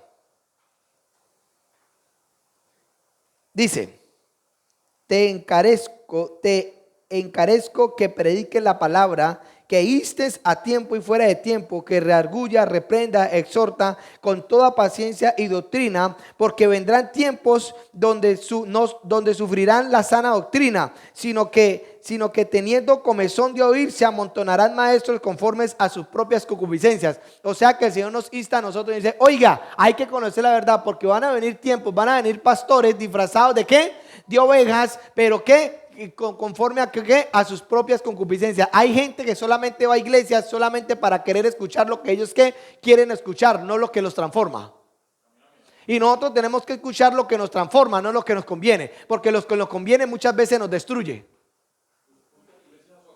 Es correcto, perfecto, pastor, no hay otra palabra. Colosenses 2:9 dice, son las 11:20, uy, me quedan 25 minutos, listo. ya vamos a terminar, me falta, voy saliendo de la introducción. Dice, es en Cristo encuentran una exacta y completa expresión en sí mismo de un cuerpo humano. Jesús refleja la perfección de Dios y ahora Cristo nosotros debemos de reflejar ¿qué? La perfección de Jesús. O sea, Cristo glorificó a su Padre y nosotros ahora glorificamos ¿a quién? A Cristo. ¿Correcto? Y también está Colosenses 2:10, ahí lo pueden leer, también lo pueden guardar ahí para que lo mediten. Verdad relativa o absoluta. Verdad relativa o absoluta. En término absoluto es que existe en sí mismo y que tiene carácter de independencia ilimitado. No da lugar a puntos medios, es inmutable, se caracteriza por ser eterno, por ser completo y total. Incluye todos los elementos o parte de una cosa o persona. Excluye cualquier tipo de relación y comparación con otra cosa. O sea, Dios en sí mismo existe. Él no necesita a nadie. Él en sí mismo existe. Es más, no sé cómo Satanás fue tan tarado en la cabeza que quería tumbar a Dios cuando Dios es la misma vida. Es más, si Dios hubiera dejado de existir, el mismo Satanás deja de existir. Porque aún Satanás y todos sus demonios están sustentados por la vida de Dios hoy en día. Lo que pasa es que ellos tienen un tiempo. Dios les dio un tiempo de acción. Pero el día que se les cumpla ese tiempo, ¡pum! Fritis motis calavera. Por eso el demonio dijo, ¿por qué has venido antes de tiempo? ¿Por qué nos atormenta? O sea, ellos tienen un tiempo. Y ese tiempo lo sustenta Dios. O sea que ellos coexisten porque Dios está permitiendo que ellos existan. No entiendo cómo Satanás pudo pensar que podía usurpar el trono de Dios cuando Dios es la vida. Él es la creación. Si Él no existe, la creación no existe. Si Él no existe, la vida no existe. Entonces nosotros tenemos que entender esa dependencia que tenemos de Dios. Tenemos que entenderla sí o sí. Cuando nosotros entendemos la dependencia de Dios hacia nosotros, ¿correcto? Sí, entonces nosotros le damos gloria y honra a Dios. Pero si nosotros pensamos que nosotros dependemos por nuestra fuerza, dependemos por nuestra sabiduría, escúcheme bien, nada somos. Aún la eternidad de la muerte y todos los que están ahí metidos van a ser sustentados por Dios. Ellos van a morir, ellos van a ser atormentados eternamente. Eternamente la ira de Dios va a estar sobre ellos. La ira de Dios nunca va a dejar de ser consumida. La ira de Dios contra ellos va a existir eternamente. Por eso dice que ellos serán atormentados de día y de noche por los siglos de los siglos, eternamente. O sea, cuando esto venga al final, la ira de Dios ya no va a estar aquí, sino que la ira de Dios va a estar allá con ellos toda la eternidad. La ira de Dios se va a apartar de todo y va a estar ahí a ellos consumiéndolos de día y de noche. Por eso el tormento de ellos no va a parar, porque la ira de Dios eternamente no va a parar con ellos. Como los que son fieles, la benevolencia de Dios no va a parar sobre nosotros eternamente tampoco.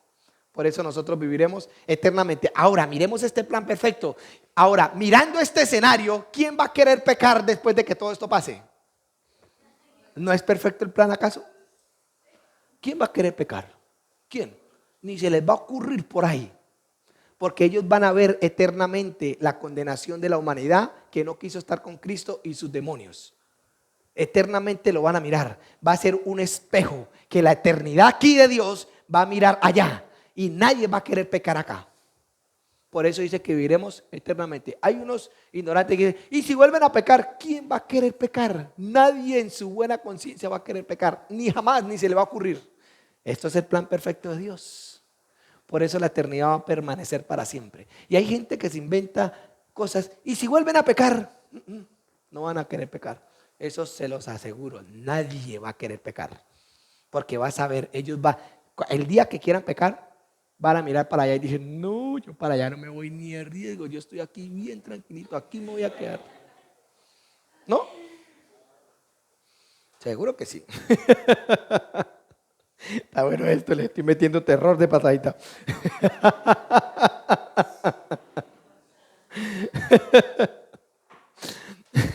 Ahí podemos mirar en absoluto, ¿sí?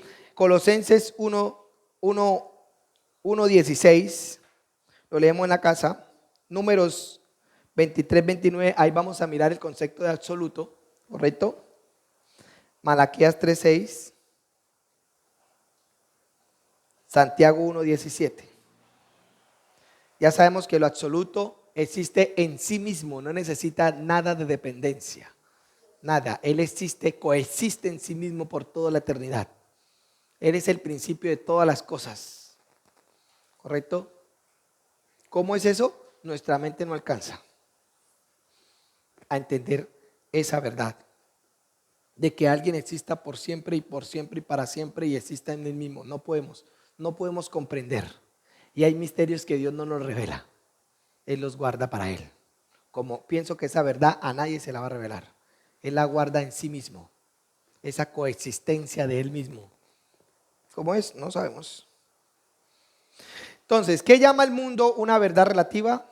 Que es un concepto o depende de cierta comparación o relación. Relativo se opone a lo absoluto y total, refiriendo a escasa cantidad o poca intensidad. Esta palabra relativa se usa en un sentido de controversia o cuestionable, o sea que se puede cuestionar, que puede variar, que puede cambiar, cierto que sí, pero en Dios es un Dios que inmutable.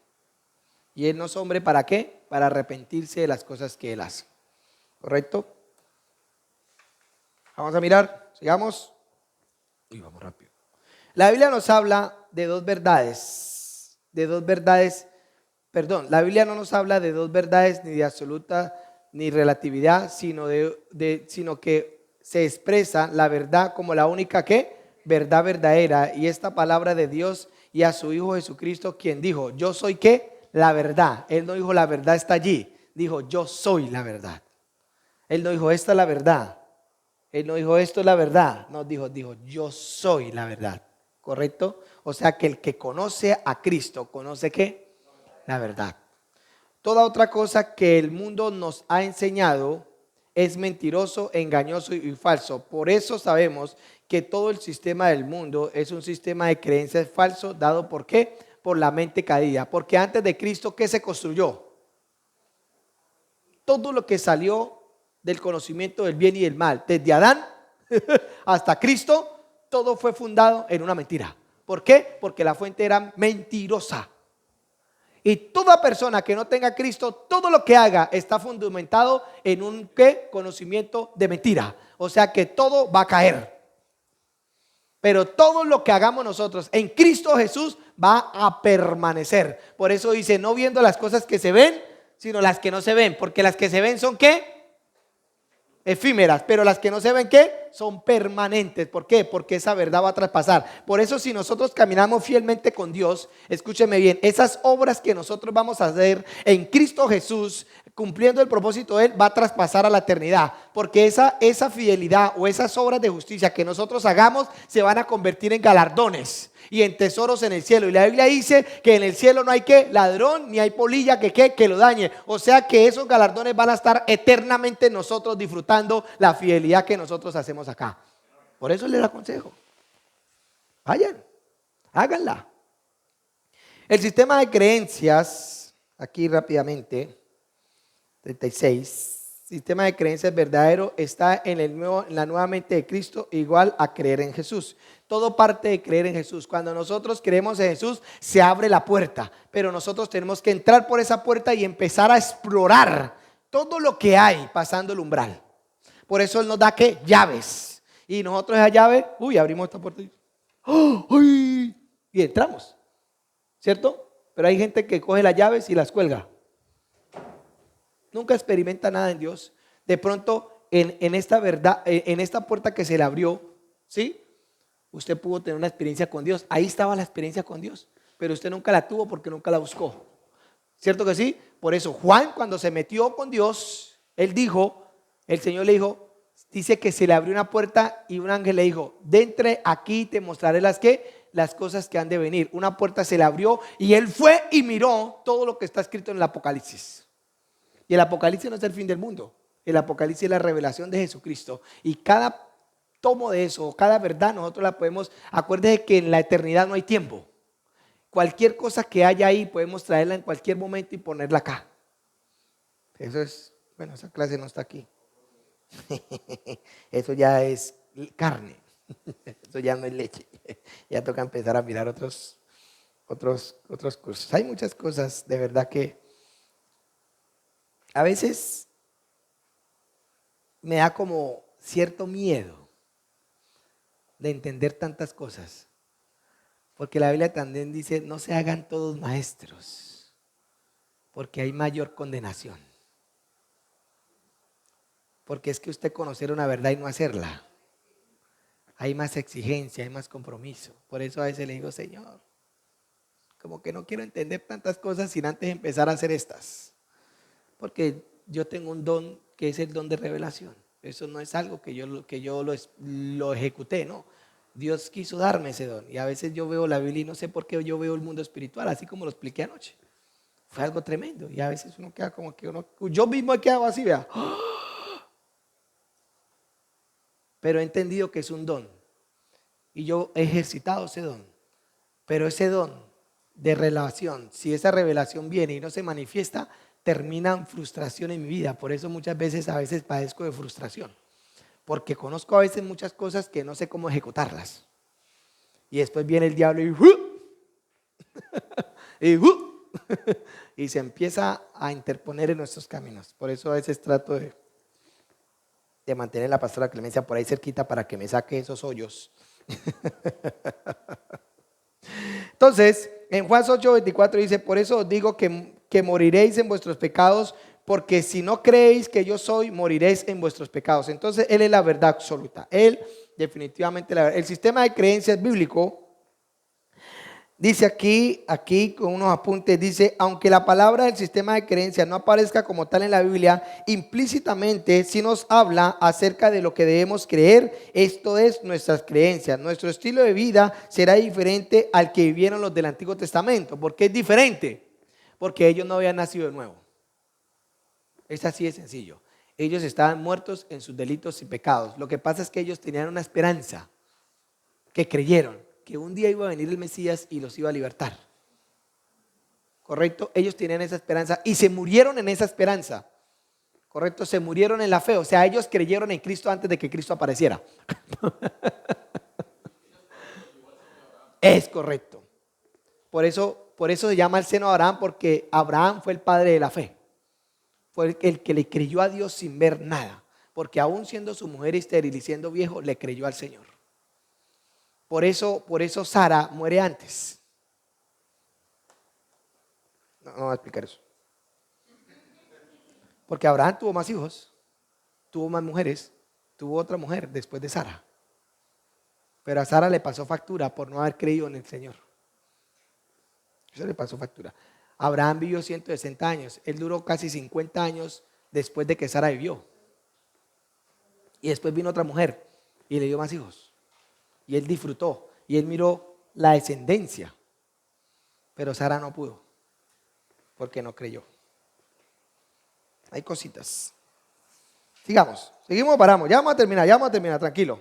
Sistema de creencias del Antiguo Testamento y sistema de creencias del Nuevo Testamento. La verdad de la ley mosaica, que es la ley por las obras, por las cuales ahora en el Nuevo Pacto nadie tiene que ser justificado, nadie tiene que ser justificado por las obras del Antiguo Testamento.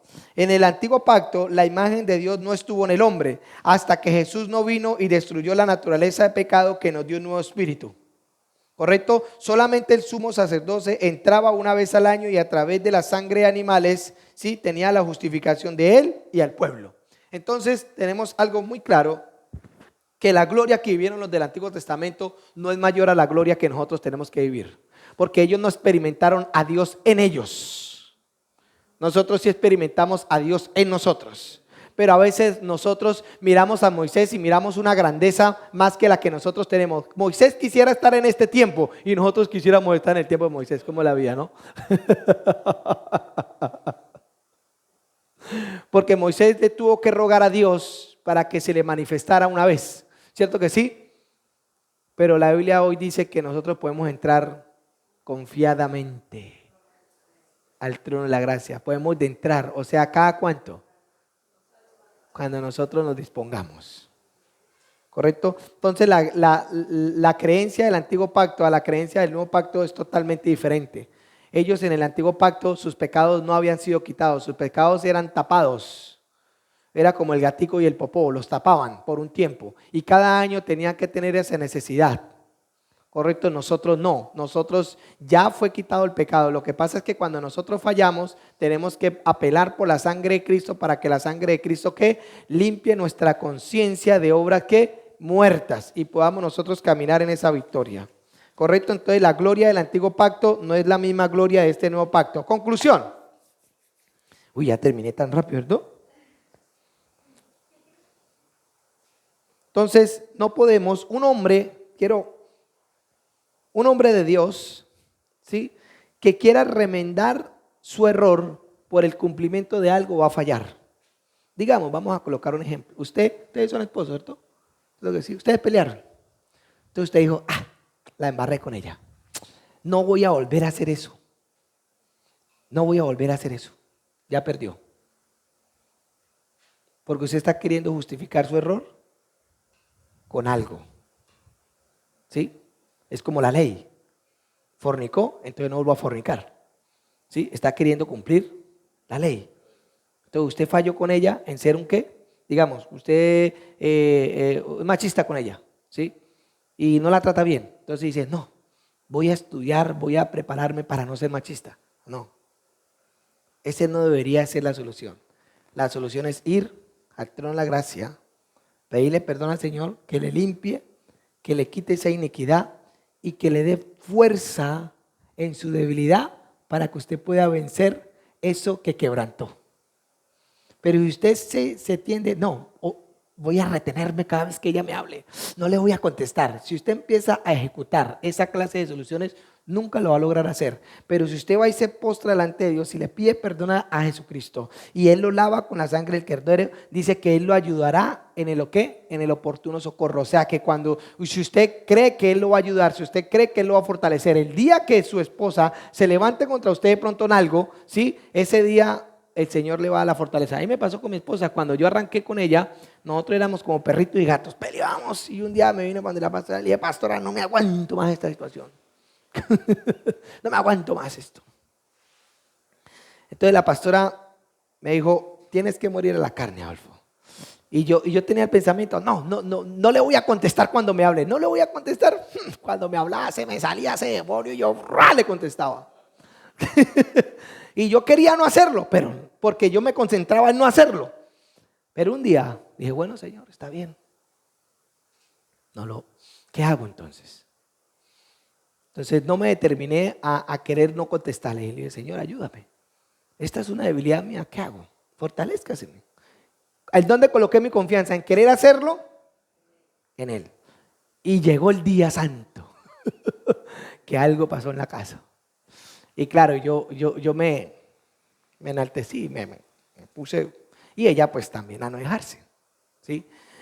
Cuando de repente el Señor me dijo, ¿acaso no me pediste? Y yo dije, Señor, cierra mi boca. Entonces el Señor me dijo, guarda silencio. Y ella, yo no ni siquiera escuchaba, yo era cuando yo miraba cómo era que ella allá leteaba y yo no escuchaba. Cuando ella en un momento bajó la guardia y el Señor me dijo, abrázala y dígale que la amas. Él estaba quebrantando también algo que había dentro de mí. Y yo le abracé y le dije, ¿sabe qué, amor? Aunque usted haga lo que haga, de todas maneras mi amor va a sobrepasar todo esto por usted. Y ella cayó, vean, la gloria de Dios cayó, ella cayó y se quedó dormida. Y ella se iba a parar, se iba a parar de la cama y me decía, ¿usted qué me hizo? Y se iba de cabeza. Y me quería alegar y se iba de cabeza, se caía, fue algo tremendo. Y ella tuvo un sueño. Y resulta y pasa que en el sueño, ella dice que en el sueño, ella me miró en el sueño. Y que yo hacía algo que a ella no le gustaba. Y que ella ya iba a empezar a hablar, a contestarme, ¿sí? a tirarme, pero que dentro de ella misma salió un líquido dorado, que era más rápido que el pensamiento que ella, y que cuando ella iba a hablar, decía, sí señor, sí señor, sí señor, como Sara, como Sara, como Sara.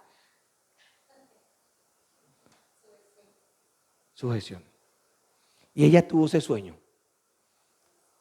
Hasta se me olvidó cuándo fue la última vez que alegamos. Desde ese día leí el golpe al diablo. Pero solamente puse mi confianza en la verdad de Él. No quise arreglar el problema, tratar de cumplir algo que nunca había podido cumplir. Entonces la conclusión, el sueño de Dios, el sueño del corazón de Dios se hace realidad. El hombre recibe la imagen de Dios a través de su Hijo Jesucristo y nuestro sistema de creencias no está más basado en la sabiduría corrupta de la mente cada día, sino en creer en Dios y en su Hijo, siendo Él el centro de nuestra vida y nuestra mente. Nuestro sistema de creencias está basado en Cristo, quien es la verdad, Dios hecho carne. Entonces, nosotros no estamos basados para cumplir algo, sino que estamos basados para nosotros confiar en el Señor, en lo que Él ya hizo por nosotros. Nosotros no peleamos una guerra espiritual pensando en que nosotros vamos a ganar. No, nosotros vamos a la guerra espiritual confiados en que Cristo ya venció. Es muy diferente. Pero hay sayayines, es que tengo que ayunar 40 días para poder batallar esta guerra. Entonces, ¿dónde están depositando su confianza? En el ayuno, no en Jesús.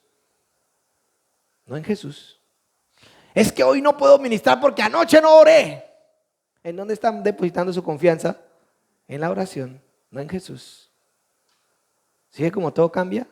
Todo cambia. Yo he ministrado la gloria de Dios tremendamente y a veces llevaba ni una semana orando. Llevaba una semana sin orar por cuestiones a veces que uno se ocupa y yo me metí a veces en la cabeza, ay, ahora el Señor no me va a usar porque no he orado. Mentira, ahí es donde más se manifiesta la gloria. Pero no significa que esa gracia nos va a llevar ¿a qué? ¿Al qué? Al estupor, a la escasez, al pecado, sino al contrario, aprovechamos esa gracia para seguir buscando al Señor y que el Señor nos siga ¿qué? Llenando más de su gracia abundante. Que yo creo que esa clase ya la miraron de gracia sobre gracia, ¿cierto? Al contrario, al mirarnos más libres, ¿sí? Ahí es donde nosotros somos agradecidos con Dios y vamos a buscarle, uy Señor, gracias Señor, yo sabía que tú estabas conmigo y se mete en esa plenitud de Dios. La gracia no nos justifica para pecar o para apartarnos de Dios. La gracia nos empodera para buscarlo cada día más. Yo he experimentado que las experiencias que he tenido yo es cuando no he estado orando, no es cuando estaba orando. Ese día que el Señor se me apareció, ¿yo qué estaba orando? Nada, yo ni siquiera conocía al Señor, no conocía una palabra, no conocía un versículo de la Biblia. Y antes le dije, pues si no se aparece, o si no se me manifiesta, pues yo no voy a creer que usted existe. ¡Ja! Imagine esa oración que hice. Por misericordia me apareció, de verdad, yo no entiendo. Yo no entiendo esa gracia de Dios. Pero bueno, vamos a orar. Necesitamos creer correctamente.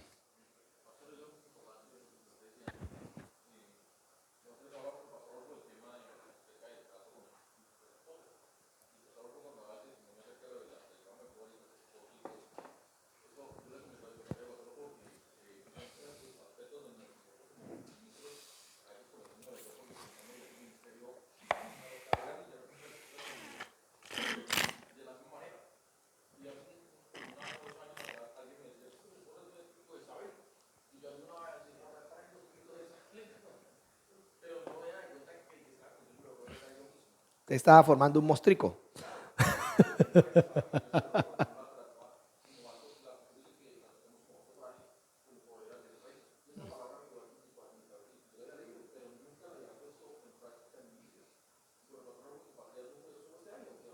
Sí.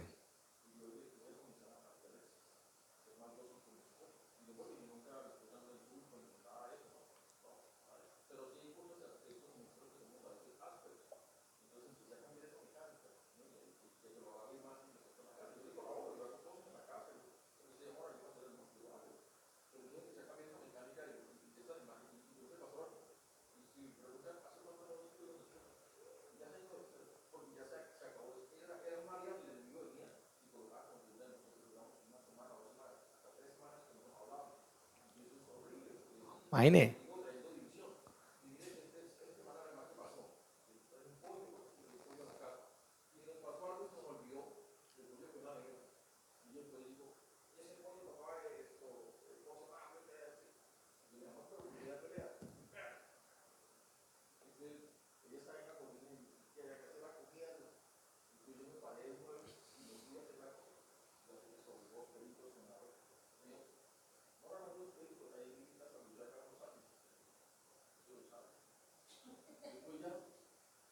Se calmó todo.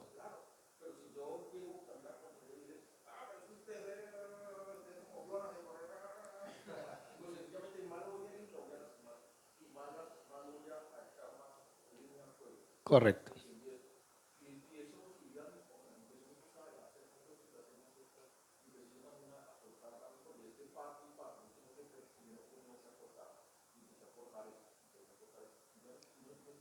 Sí, algo importante es que también yo tengo, en esa área sí hemos desarrollado mucho el diálogo con mi esposa.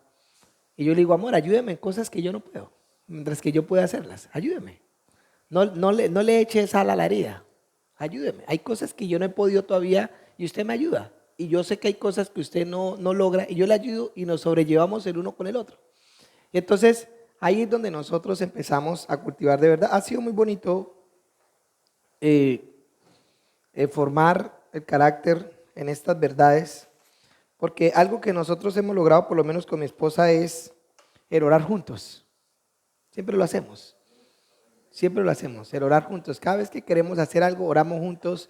Y eso es algo bonito. Cuando yo empiezo a orar en lenguas, ella empieza a interpretar y después terminamos la oración. Mire, yo entendí esto y bueno, empezamos a ver, esto lo metemos aquí, esto lo metemos aquí, esto lo metemos acá. Y todas las cosas que una u otra cosa hacemos en el ministerio han salido de ahí, ¿sí?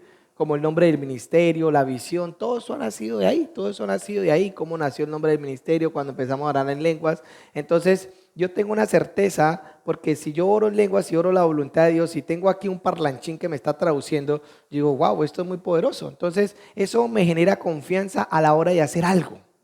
¿Sí? A la hora de hacer algo, cualquier acto profético o en lo que Dios me guía a hacer, lo hago. A veces cuando vamos a hacer algo que no hay el dinero, pero el Señor nos habla, hágalo, ¿sí? Y nos da las instrucciones y ella escribe, no, ya a veces escribe hasta 2 hojas y yo me siento a mirar, a mirar, a mirar, a mirar y yo confío en lo que Dios habló. Y cuando de repente no tenemos la plata, pero aparece.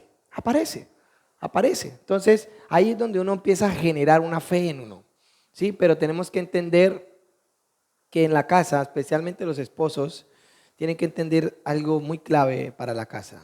Una casa de vientre si no va a prosperar. Por más que usted quiera intentarlo, nunca lo va a hacer.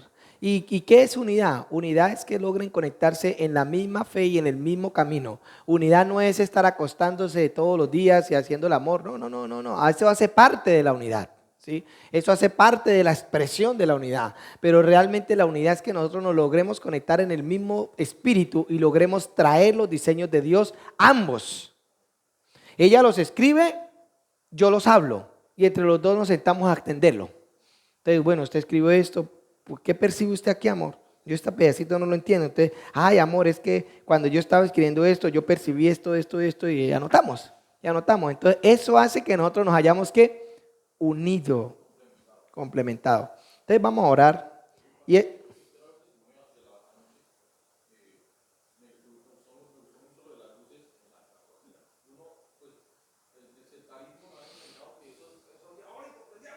Ah.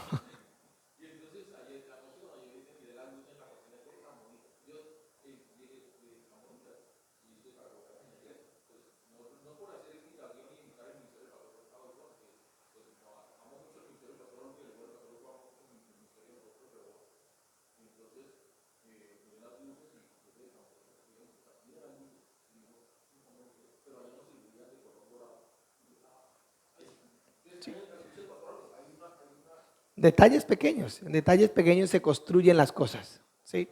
Entonces vamos a orar. Padre, Señor, te damos gracias en esta mañana, Dios. Señor, aquí estamos, Señor. Padre, que el creer correctamente en nuestra vida destape todo tapón espiritual que haya impedido, Señor, que nuestra vida haya dejado de fluir la verdad tuya, Señor. Padre, que nosotros no seamos ciegos, Señor, a un fluir que no está fluyendo en nosotros, Dios.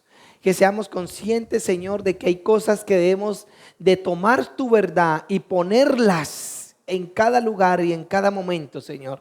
Padre, que nuestra vida tú la quieres que sea fructífera. Tú deseas que demos mucho fruto, Señor. Aun cuando estamos dando fruto, tu palabra dice que tú nos podarás para seguir dando mucho fruto, Señor. O sea que, Señor, tú deseas que seamos levantados, Padre amado. Yo en el nombre de Jesús oro, Señor, oro para que este pueblo, Señor, tus hijos, en esta enseñanza, Dios de los cielos, que ellos logren coger cada verdad, cada detalle de tu palabra y empiecen, Señor, a traspasarlo a su vida, Señor, para que esa arruga sea quitada, para que esa mancha sea quitada, Dios de los cielos. Padre, yo imparto, Señor, esta verdad, Señor, y que la unción del Espíritu, Señor, venga sobre ellos, Señor, y los empodere, Señor, pero los empodere para que ellos se paren a conocer la verdad, para que ellos quebranten, Señor, cualquier cosa que en el engaño de Satanás ellos hayan caído, Señor. Padre, se rompe toda limitación, se rompe toda estructura, se rompe todo pensamiento, Señor, que nos ha dejado avanzar, Padre. Que nosotros, Señor, investiguemos nuestra vida, Señor, porque tu palabra dice que el espíritu del hombre conoce todas las cosas del hombre, Señor, y que miremos, Señor, todas las cosas para saber qué cosas tenemos que quitar, Padre amado. No es aprendernos un versículo, es manifestar, Señor, el poder de esa palabra, es experimentar el poder de esa palabra que tú nos estás dando, Señor. Padre, en el nombre de Jesús, todo espíritu inmundo, Señor, que haya sido por ahí escondido a través de un pecado, Señor, que le ha hecho creer, Señor, que no es, que es verdad, Señor, Padre, hoy lo saco. Todo espíritu escondido en la mente, todo espíritu escondido en los sentimientos, todo espíritu ahí, Señor, que se ha camuflado como una verdad, Señor, Padre, en el nombre de Jesús lo arrancamos, lo desarraigamos, Señor, en el nombre poderoso de Jesús, Padre, lo atamos, Señor, y lo echamos fuera, Señor, y empezamos a meter, Señor, la verdad de tu palabra para que empiece a limpiar esa área espiritual de nuestra vida, para que empiece a restaurar esa área, Señor, que estaba muerta en los sentimientos, en las emociones, en nuestra capacidad, Señor, Padre, en nuestra manera de vivir. Hay muchas cosas, Señor, que en el nombre de Jesús, Señor, necesitan ser restauradas en nuestra mente, en nuestras emociones, necesitan ser desligadas, regada, Señor, y esparcida, Señor, expandiéndose, Señor, a la derecha, a la izquierda, Padre Dios de los cielos, porque creo firmemente que nosotros, los hijos del reino, tenemos el poder para gobernar, para sojuzgar, para fructificarnos, para multiplicarnos. Significa, Señor, que avanzaremos, Señor, y seguiremos avanzando como la aurora, Señor, que va creciendo hasta la plenitud, Señor. Padre, renunciamos a todo conformismo, renunciamos a todo estupor, renunciamos a toda a todo límite, Señor. Padre, se rompe, Señor, todo límite, se rasga, Señor, el cerebro de nosotros, Señor, para ver, Señor, la abundancia tuya, Señor. Que el poder del Espíritu penetre, Señor, los lugares profundos de nuestro corazón, la conciencia, la inconsciencia, Señor, el subconsciente, Señor. Padre, en el nombre de Jesús, Padre, que aún nuestro subconsciente, Señor, esté lleno de tu gloria, Señor. Oh Dios de los cielos, Señor, que se canalice en cada célula, Señor, el poder de la sanidad. Que se canalice, Señor, en cada mente, en cada pensamiento, Señor, el poder de tu verdad, Señor. Que la manifestación del Espíritu de Dios, Señor, llene todo nuestro ser, espíritu, alma y cuerpo, Señor, Padre, y que nosotros reflejemos la gloria tuya, Señor, para libertar, para dar vida, Señor. Padre, que cuando nosotros hablemos, Señor, que nuestras palabras sean palabras de autoridad, que nuestras palabras sean palabras de vida, que nuestras palabras sean palabras de espíritu, Señor. Haznos experimentar la gracia, haznos experimentar la vida, haznos experimentar el reino de Dios, haznos experimentar las llaves, Señor, que desatan, Señor, el poder de lo divino, Señor, porque tú así lo deseaste. Tú dijiste, Señor, que el poder de Dios iba a venir sobre nosotros y nos iba a capacitar, Señor. Hoy, Señor, abro mi corazón, Señor, para que tú lo ensanches, Ya no queremos estar estrechos en nosotros mismos, sino que queremos extendernos a la derecha, extendernos a la izquierda, porque cada vez que crecemos, Señor, entendemos tu palabra. Cada vez que nos ensanchas, Padre, tu conocimiento y tu verdad la experimentamos, Padre, pero también la manifestación de él, Señor, lo podemos experimentar. Tú nos dijiste, Señor, que primero nosotros creemos, que después tú nos revelas y que después tú te manifiestas, Señor. Es el tiempo de la manifestación, es el tiempo, Señor, de la vida, es el tiempo de avanzar, porque tu venida es inminente, Señor, y tú vienes por una iglesia gloriosa, tú vienes por una iglesia sin mancha, tú vienes por una iglesia, Señor, sin arruga, y aquí estamos, esa iglesia, Señor. Nosotros no somos de los que vamos a estar viviendo por vivir, nosotros somos los que vivimos, Señor, para manifestar tu reino. A eso vinimos, para esto nacimos, para manifestar tu gloria, para manifestar tu vida, Señor, Padre. Y todo lugar donde vayamos reverdecerá, y todo lugar donde vayamos se restaurará, y todo lugar donde vayamos, Señor, se reconstruirá, Señor, Padre, con los cimientos de la eternidad, con los cimientos de la verdad, Señor, Padre. Y pisotearemos escorpiones, Padre, restauraremos las generaciones, Señor, que han sido perdidas, las atraeremos, Señor, en el nombre de Jesús. Padre, ponemos, Señor, este día en tu presencia, Señor. Entendemos, Señor, que tú nunca nos desamparas, porque tu palabra dice: y estaré con ustedes hasta el final. Y esa palabra se cumple en nosotros, Dios de los cielos. Haznos percibir esta verdad en el nombre de Jesús. Gracias te doy, Señor, por tu palabra, por tu revelación, en el nombre poderoso de Jesús. Amén y amén. Bueno, muchachos, hecho está.